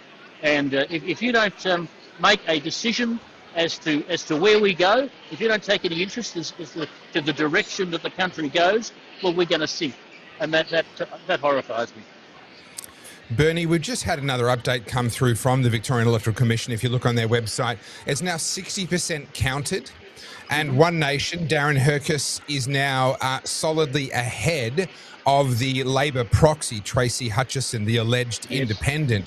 What that means, essentially 62% of the voters have given a primary vote either to the Liberal Party or to the One Nation Party. Does that mean, and this is a tactical question, I don't know if this is the right question for you, but does that mean that One Nation need to start focusing more on appealing to Liberal Party voters, because perhaps Labor, in this case the proxy for Labor being that independent, are already so low that maybe the focus needs to shift on creating that difference between the Liberal Party in order to win outright in November?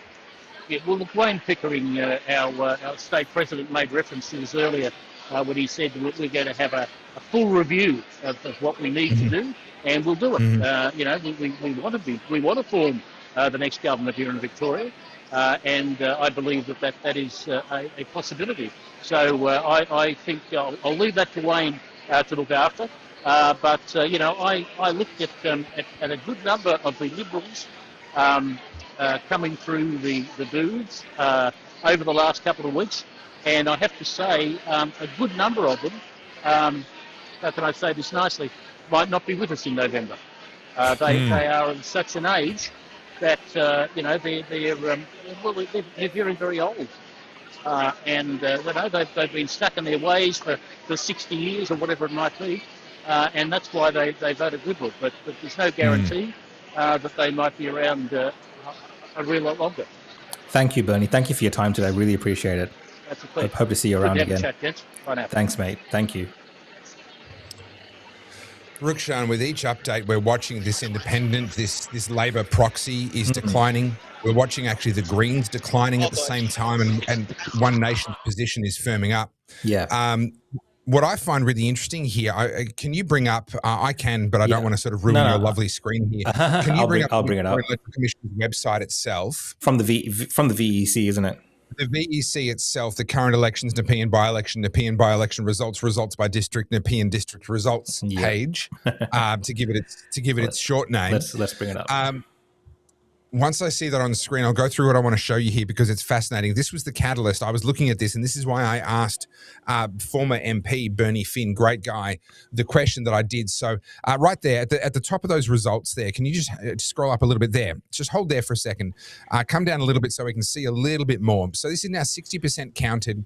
I'll just bring it up on my screen. So 23.7% to One Nation, and we've got 39, I'm going to call it 40% to the Liberals. So between them, we're on 63% between the two of them.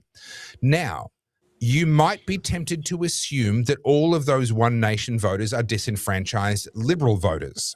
And if that was the case, then you would assume that the preferences would flow to the Liberals. And so therefore, the two-party preferred Liberal vote, the Liberal vote after Pauline Hanson, beg your pardon, One Nation preferences have been distributed, is going to be up around 63%. Now scroll down, if you will, to the two-party preferred down near the bottom of the page, please. Keep going. There. That two-party preferred result speaks volumes. Now, like Warren Pickering said in his speech, they're comparing Tracy Hutchison, the alleged independent, the Labor proxy, with the Liberal Party. Now, that's probably not the comparison they ought to be doing, but it's a comparison they're doing, and it's instructive. The maths I did a moment ago was Liberal plus One Nation added up to 63%. But they are projecting right now a two-party preferred result of only 57%. What that means is the VEC are saying that about 6% of the people, not 6%, 6 percentage points worth of the people who are voting for One Nation will preference Tracy Hutchison instead. Now, what this means is that the VEC are calculating that a significant proportion of One Nation voters are actually coming from the left. Yeah. They're being brought over from Labor proxies, and they will default back to them with their preferences rather than going to the Liberals.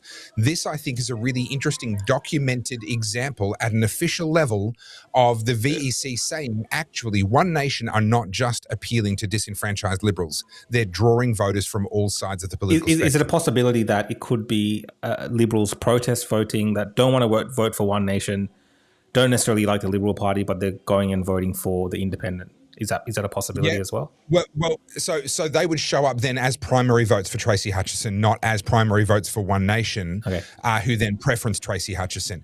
I think the people who are voting for, number one for One Nation and then preferencing the Labor proxy, they are Labor voters. And we know there's a lot of blue collar. There's a lot of retirees that have voted Labor all their life. There are a lot of hardworking, salt of the earth Aussies who don't identify at all with the Liberal Party. They would never vote Liberal. Their father would rise from the dead and punch them in the face if they ever voted for the Liberal Party.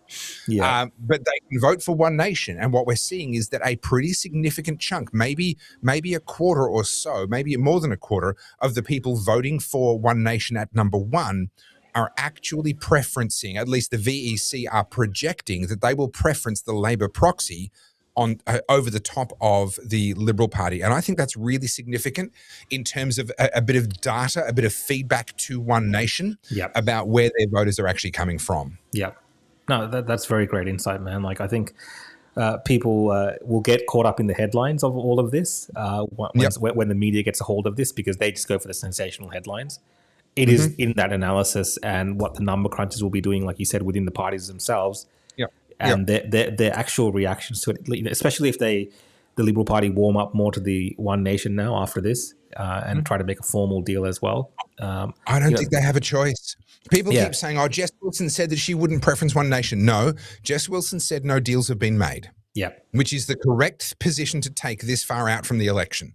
Deals get made 3 months, maybe 2 months from the election, and that's the right time to do them. Sheer political survival instinct will kick in for a lot of these Liberal Party MPs and candidates as they sit there and go, we can screw over One Nation and pretend like they're the enemy and win less seats, or we can buddy up with them, accept that they are going to win some seats, but in the end, we will win more than we otherwise would have. Yeah, I think it's similar to what maybe Matt Canavan, you're talking about that earlier. He came out very hard against One Nation when he became the leader of the Nationals. And then they've preferenced One Nation in the Faraday election. So Correct. Brad Robertson, the Nationals candidate, is preferencing One Nation above Michelle Milthorpe, the faux independent, the Labor proxy. It's the same setup as what we've got in Nepean. And so for all of the rhetoric, they know, because here's what happens. If Liberal Party or National Party put Labor or Greens or a Labor proxy above One Nation, they know that will flick a couple of percentage points worth of primary votes.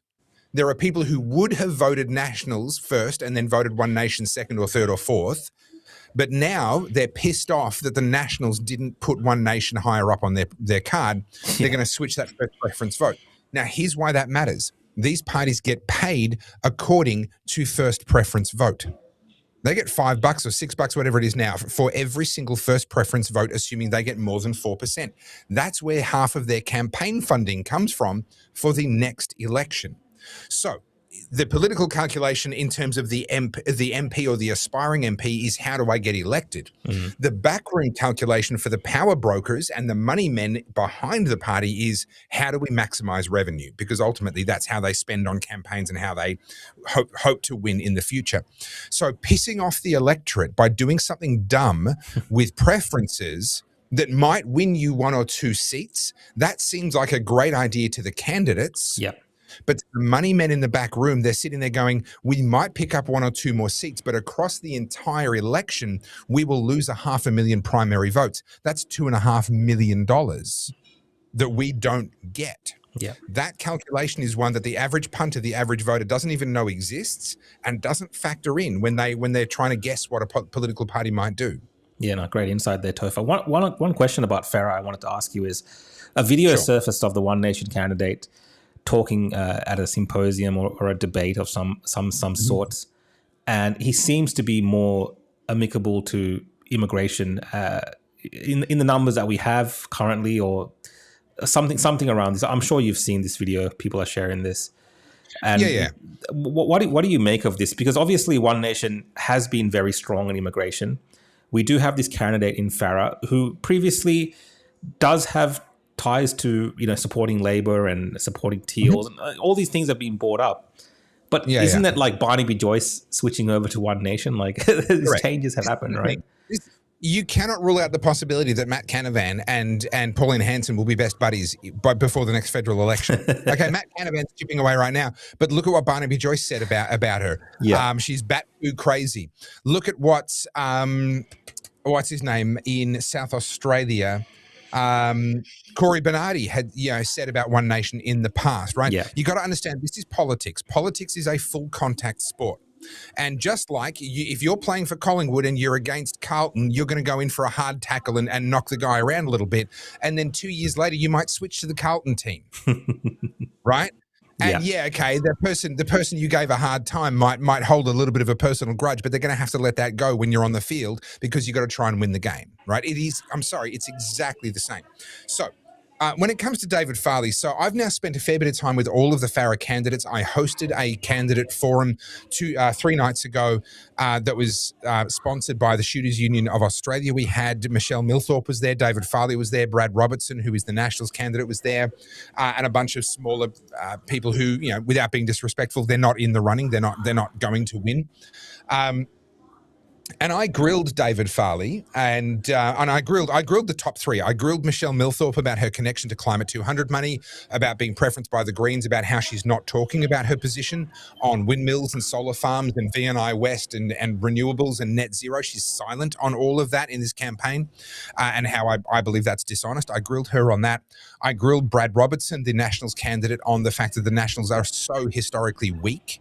And how they've just been led by the Liberal Party into oblivion.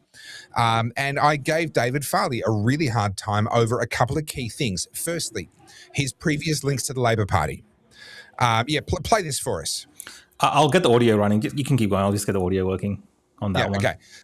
So his previous links to the Labor Party, the way he explains it is this: he's been passionate about water for a very long time, and that's true. He's actually in leadership positions in various water advocacy groups, and he was hunting for any political party that would pick up that cause. Now, that's his job. When you accept a position of leadership in any kind of an industry special interest lobby group, your job is to find allies wherever you can find them. So they pitched, he developed things and pitched them to the Nationals. They weren't interested. He pitched them to Susan Ley and the Liberals. They're the ones who held the seat previously. They were not interested. And then he said, well, who else have I got? And so he began to pitch it around to Labor, and he got no traction with Labor, so he moved on. So he characterizes that as simply, I was doing my job as someone who was in a senior leadership position of a lobby group that was trying to get water reform. Of course, I'm going to court the Labor Party. I'll court anybody if they're going to see sense on this particular issue. Have you got the audio on this? Yeah, now? I got the audio. Let's play it. Let's have a listen.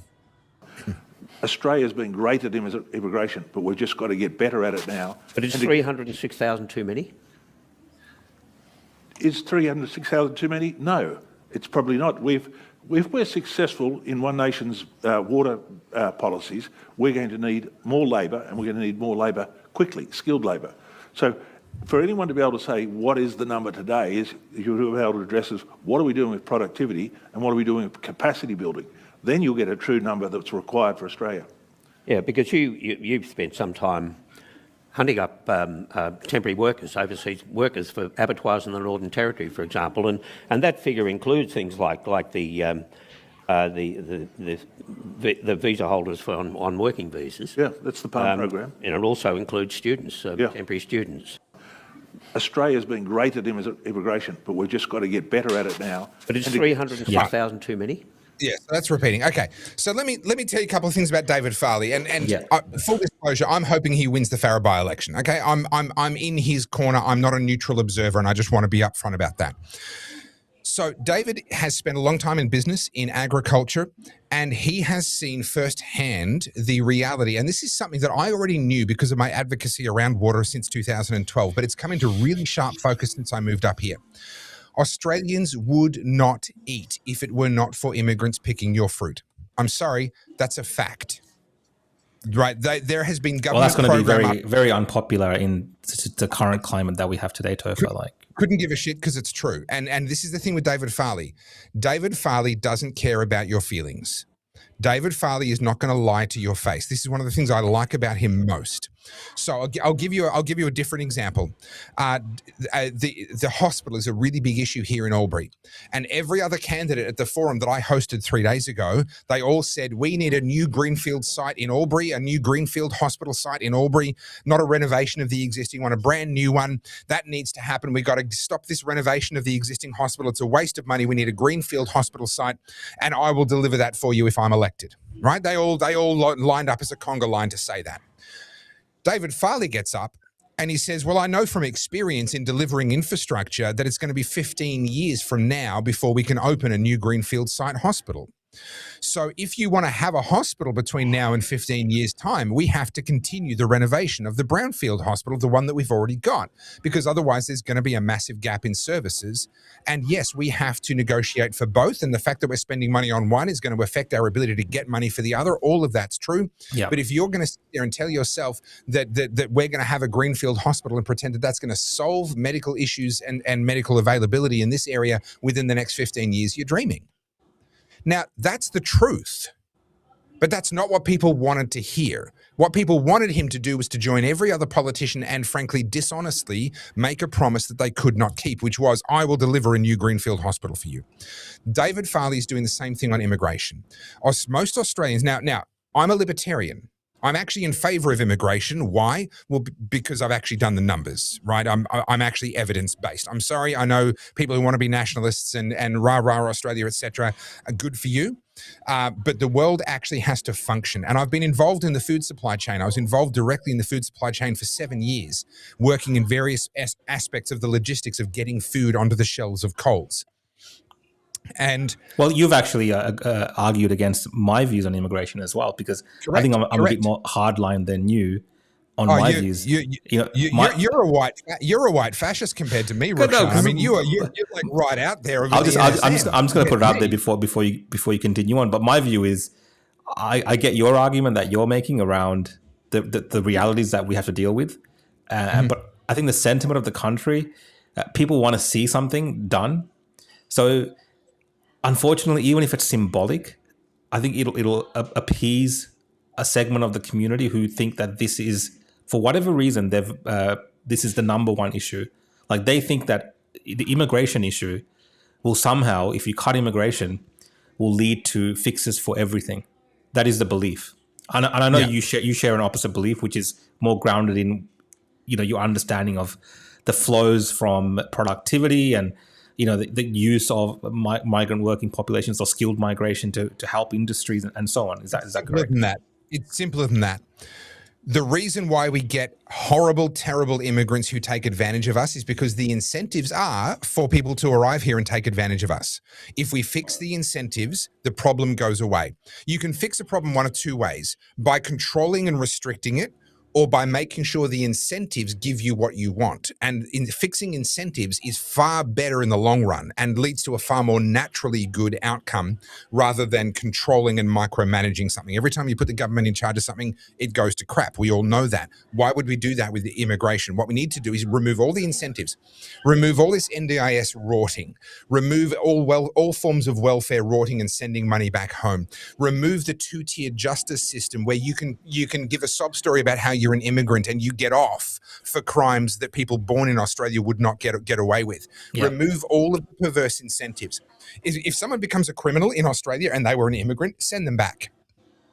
Have them do their sentence, send them back. You know what I would, if I was in charge, you know what I would do? I would turn around and say, right, if you are not an Australian citizen in Australia and you've been engaged in NDIS fraud or any other of these sorts of fraudulent activities, if you leave now and never come back, we won't pursue you. Simple as that. We are coming for every single one of you. But if you leave now, if you keep operating for one day more, we will pursue you. But if you shut it down right now, get on a plane and leave Australia and never come back, we won't pursue you. That a heap of the fraud will be gone instantly overnight, because they'll be like, you know what, this was fun. We've made a truckload of money, but this gravy train's coming to an end and we're going to get out while the getting is good. If we stop rewarding bad behavior, we will stop getting people who want to behave badly. Yeah. We need people who are willing to work to build futures. I was at a fundraiser for, with Barnaby Joyce last night. It was a dinner at a restaurant in town, and there was a businessman here who came from India. Now, I've seen in the comments people saying, oh, Toher wants us to be overrun by Indians and all this kind of nonsense.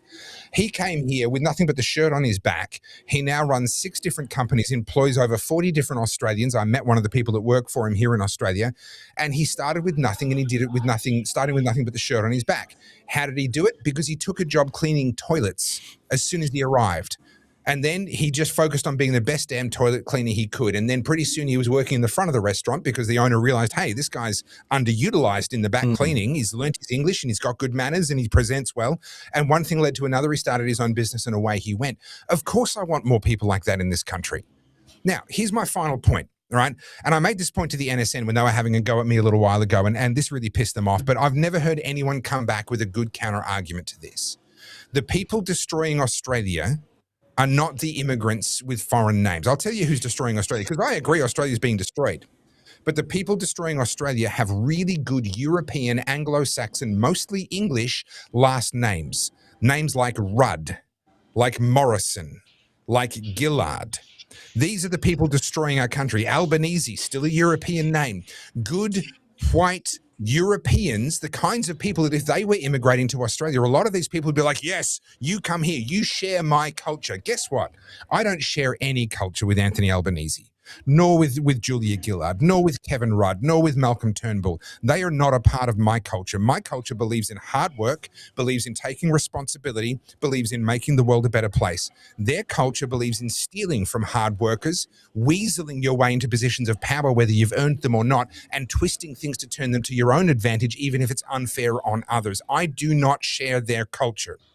But I tell you what, if someone from India wants to show up, take responsibility for themselves and their family and the cost of their living and figure out how to make themselves a better human being and how to provide more value to their fellow man, I have more in common with that person than I will ever have with Kevin Rudd. Yeah, that's why my position is what it is. And I share David Farley's view. If you think that we should just shut the gate, be careful what you wish for. If you think food is expensive now, wait and see what happens. Yeah, look, I mean, I tend to agree with the sentiment of almost everything you said there. Like, these are ideas that I believe in as well. Again, I go back to the fact that the way that things are set up right now, it is more easier for immigrants, especially that are not assimilating anymore, to take advantage of this system. So let's change the incentive. To also culturally dominate. I think that's the issue. So I prefer a Western outlook, a Western culture, a Western tradition. And, you know, I'm seeing, yes, the Rudds, the Gillards and the Morrisons turning these countries into places where it's no longer about that. We had Tony Burke come out the other day and say, you know, we don't really care about assimilation. It's about integration, whatever that meant. Right? I'm like, really? Like these other cultures which are coming to over, the main issue is, and I know what you're saying, like we want to get more of the good people, but there's so much more of the people that don't really care about this country that are here now, that are changing the culture. I get getting rid of incentives. I understand all of that, but I just feel like it's kind of gone too far. That there needs to be a shift, at least establishing some type of dominant Australian culture. Now, that doesn't mean a white Australian culture. I don't necessarily think that means that. I think an Australian identity that people can be proud of. We're failing to do that. We're getting far behind that. And one of the reasons I like Pauline Hanson and One Nation, even when I spoke to Pauline Hanson and interviewed her, she seems to understand that version of Australia more than most politicians. Yeah. She's willing to she's willing to say the tough things about immigration, but she also understands the contributions of immigrants who are assimilated into Australia, benefiting the country as well. So even Pauline will tell you that we need immigration. Right, understand this. One Nation, the media tell you that One Nation is the anti-immigration party. They're the racist party. They're the ones that think brown people shouldn't be in Australia. None of those things are true. None of them. I sat next to Barnaby Joyce at the fundraiser yesterday. I had a great chat with him. He recognizes that we have to have immigrants coming into Australia. Now, if you don't want any immigration into Australia, let me make a deal with you. You can be absolutely anti-immigration once you have more than 3 kids. Because right now, the birth rate in Australia is at population collapse levels. And if you think getting overpopulated is a problem, and Australia is nowhere near overpopulated, by the way, but if you think overpopulation is a problem, wait till you have population decline and see what that does to your country, to your economy, to your future. Once you've had at least 3 kids, with one partner. If you've had multiple partners, I'm sorry, the number of kids has to go up commensurately, right? Unless you are adding to population growth, I'm sorry, I don't think you get a seat at the table to tell me that we can't have immigration, because if we go into population decline, we are in serious, serious trouble. Barnaby Joyce understands that. Pauline Hanson understands that. David Farley understands that. Anyone that's actually spent time on this understands that. And I get that shut the gate is a really wonderful campaign slogan. But one of the things that One Nation doesn't like doing is lying to people. David Farley's not going to lie to you about his position. He knows what the popular thing to say would be, but he's not going to say that just because it's easy. He's going to tell you the actual truth, whether you really want to hear it or not. Mate, I don't know what to say, because I'm in that position where it's the brown dude saying shut the gate. And I explain to people all the time that, a lot of these problems can be traced back to white Australians, which I think you're one of, Toher. I'm saying this in jest, but I understand I understand the arguments you're making there as well. But this is what I mean, guys. When you tell me that, Rukshan, you're for immigration, I'm like for shut the gate right now. Shut the gate. And people on the left, they'll say, Rukshan, you're just pulling the ladder up behind you because you're already here. You're a part of the problem. You're already here, so it doesn't matter to you. I totally understand what you're saying, man, and I totally agree with most of your points. It's just, I just see us being dominated. I just see Australia being dominated. I hear it in the communities. I hear it in conversations.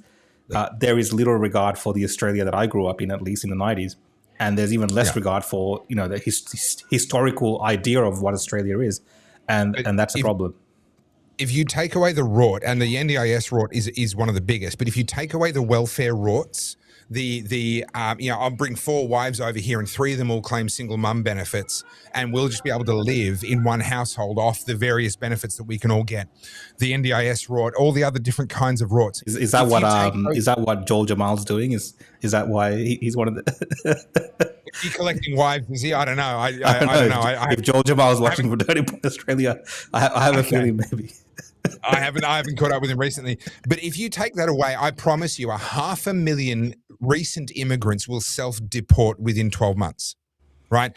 Incentives matter. Change the incentives and you will change the outcomes. In fact, if I can already see the incentives, I can already tell you what the outcome will be. I'll seem like freaking Nostradamus, but it's not a prophecy. It's just show me the incentives and I will tell you what the outcome is. Right now, the incentive is for anyone who can get into Australia to do so by any means, fair or foul, legal or illegal, it doesn't matter. Then immediately get involved in any one of these well-established rorts and start sending money home to their families. That's honestly, that's an entire career move right now. The incentives are wrong, and if we fix the incentives, we fix the problem. Mate, I think this immigration debate, obviously we need to have a more thorough episode on this and actually I look forward to it. And go through it. Put a few like yourself, right? A libertarian, let's say. We might try to find a white nationalist, myself, an Avi, a Jew, right? And have all these different debates and come together and have a thorough debate on immigration, because I know we're talking about the by-election in Nepean, but immigration is one of the main key points that usually directs many conversations. And this came up because we're speaking about Farah and the comments that was made by the candidate there. If anyone's wondering David Farley, if anyone's wondering why we went on this tangent. But it does touch on very important points, Toher, and I appreciate your contribution. It's important, and it's a debate that needs to be had. And if let's say a 1-year pause was the price that needed to be paid in order to buy time, in order to fix the incentives, then I would support that. Yep. But if we stopped immigration for 3 years, I promise you by the end of 3 years, Australians will be begging for immigrants to come into the country, because otherwise we're going to have to get off our lazy asses and start picking fruit ourselves, because the cost of food has doubled. I'm sorry. Like when you look at the economics of this, be careful what you wish for. Anyway, sorry, I'll move on. I'll stop now. No, I think George Jamal's clipping this right now because I was just getting a message from him. So it's probably being clipped by Joel. Hi, Joel. I hope you're well. We'll probably wrap up the entire night here, guys. I'll just bring up the results here for now. Toher, if you can just kind of help people understand where we're ending things off as we go. This is the most commanding win for the Liberal Party. That's the headline. Nepeans hold the Liberal Party hold the seat of Nepean with a commanding lead, a very, very solid result that they'll be very, very happy to see. The Labor proxy in the form of the so-called independent Tracy Hutchison has had an abysmal result. Labor did not run a candidate specifically because they knew that they would have a maybe 10% result, because if Tracy Hutchison was also still running as an independent and then Labor were there as well, Labor would be on track to get maybe 10%, which would be a humiliation. That's why they didn't run a candidate. What we're seeing here, though, is that the Liberal Party are polling at less than 40% right now. Now, there is still a bit to be counted. Not much, but there's still a bit.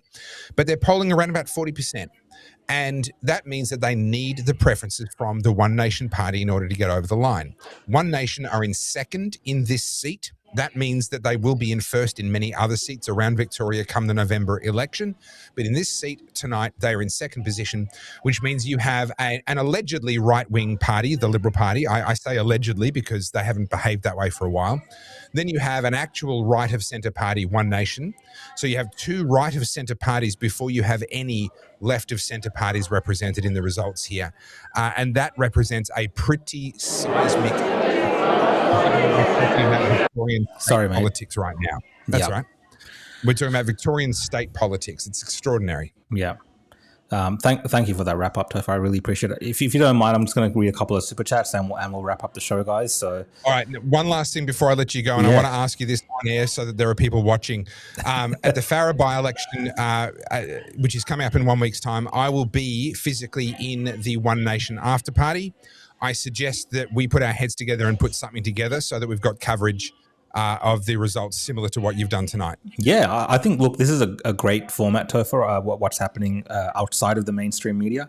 Obviously, I've seen Sky News and a few other media services covering this type of thing. I think Sky News and others will do a big coverage of the Farah by-election.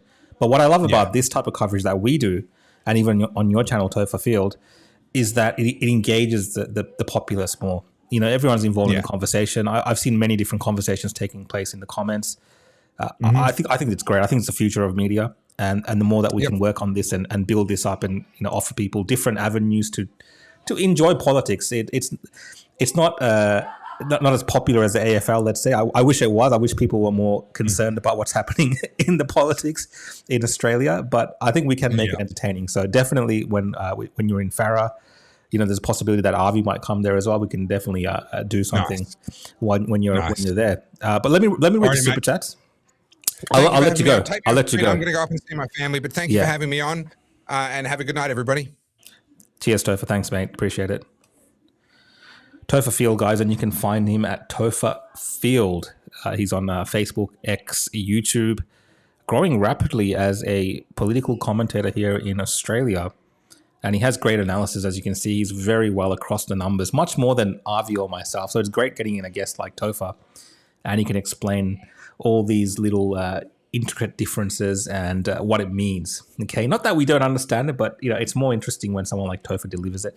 We have a more casual, natural style of talking about politics.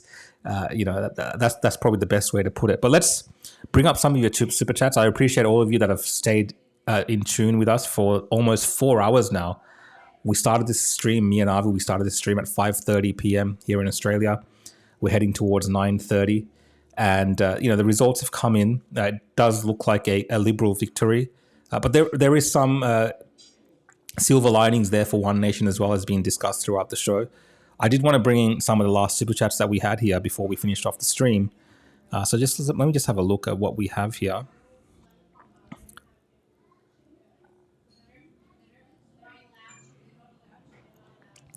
We got one from Scotty McLaren who says, "Where is Avi, Love You, Rukshan, and Benji too?" Avi's at a dinner, probably having a few drinks. Probably he's watching us on the big screen. and in ignoring his guests. How very rude, Avi Yemeni. If your guests are watching with you, he should be present in the moment and not watching a live stream when he has guests over. So I apologize to his wife, but that's just Avi. He probably feels like he's missing out by not being here on the stream with me and Benji. Jamie D says, can Benji please say, but did you die? I don't know what's going on here, but Benji, if you're listening, maybe call us in, Benji. We'll finish off with a chat with you on the show. So give a ring into the interview, Benji, on your phone, and we'll finish up right at the end. Marco says, Benji is an attention seeker. Yes, for sure. We've got a super chat here from Solar Resistance Official 4903. One Nation increased their primary vote by 20%. Latest update of the count. That's right. They have increased their primary vote. Anthony, at the end again, Trump false time too. Thanks, man. I appreciate it. We'll blame Donald Trump. Duncan says, oh, this is for Toher. He's left. Toher, why did Carl's ban me for asking what rule I broke after posting a G-rated weight loss photo of my back? I don't know what's going on there, but that is for the oddcast that you can bring that up with them. I'm so sorry, but thank you for the super chat. Benji's calling in as well. We'll get Benji on the line soon. Benji, just hold up there, mate. And we got one more super chat here from Remove the Chains. Stuart Bonds, One Nation Hunter, New South Wales. Great coverage, 20% plus percentage confirms polls. We are living through a change we haven't seen in a lifetime. Change is coming. Very astute comment there from you, mate. Definitely, I think people need to see this for what it is, and that is that One Nation continues to improve and will be a contender come November. I think this is a good sign for One Nation. Let's bring Benji in. Benji, if you're listening, you're going to come on the screen now. Let's hope you're there, mate. And we'll finish up with the interview with Benji. Let's have a look. Oh my God. Can you hear me? Benji, how are you doing, mate? Doing well. How about yourself? Yeah, we're doing good. Thank you for the work that you have done, bringing us live coverage into our stream there from One Nation's event. Yeah, you know how sophisticated the tech we're using now when we do interviews. Yeah, I think we've got to work on getting a better interview system for you for the phone, maybe a higher quality phone and a microphone system. We can take that up with Avi. That's exactly what I'm thinking, man. But it is what it is, and you learn and you improve next time. Yeah. There is some. There was a super chat for you for someone to say something, but maybe we won't do it on air. I'm not sure what's going on. From Jamie. I saw that super chat. I am confused as well. I don't know what he's talking about, man.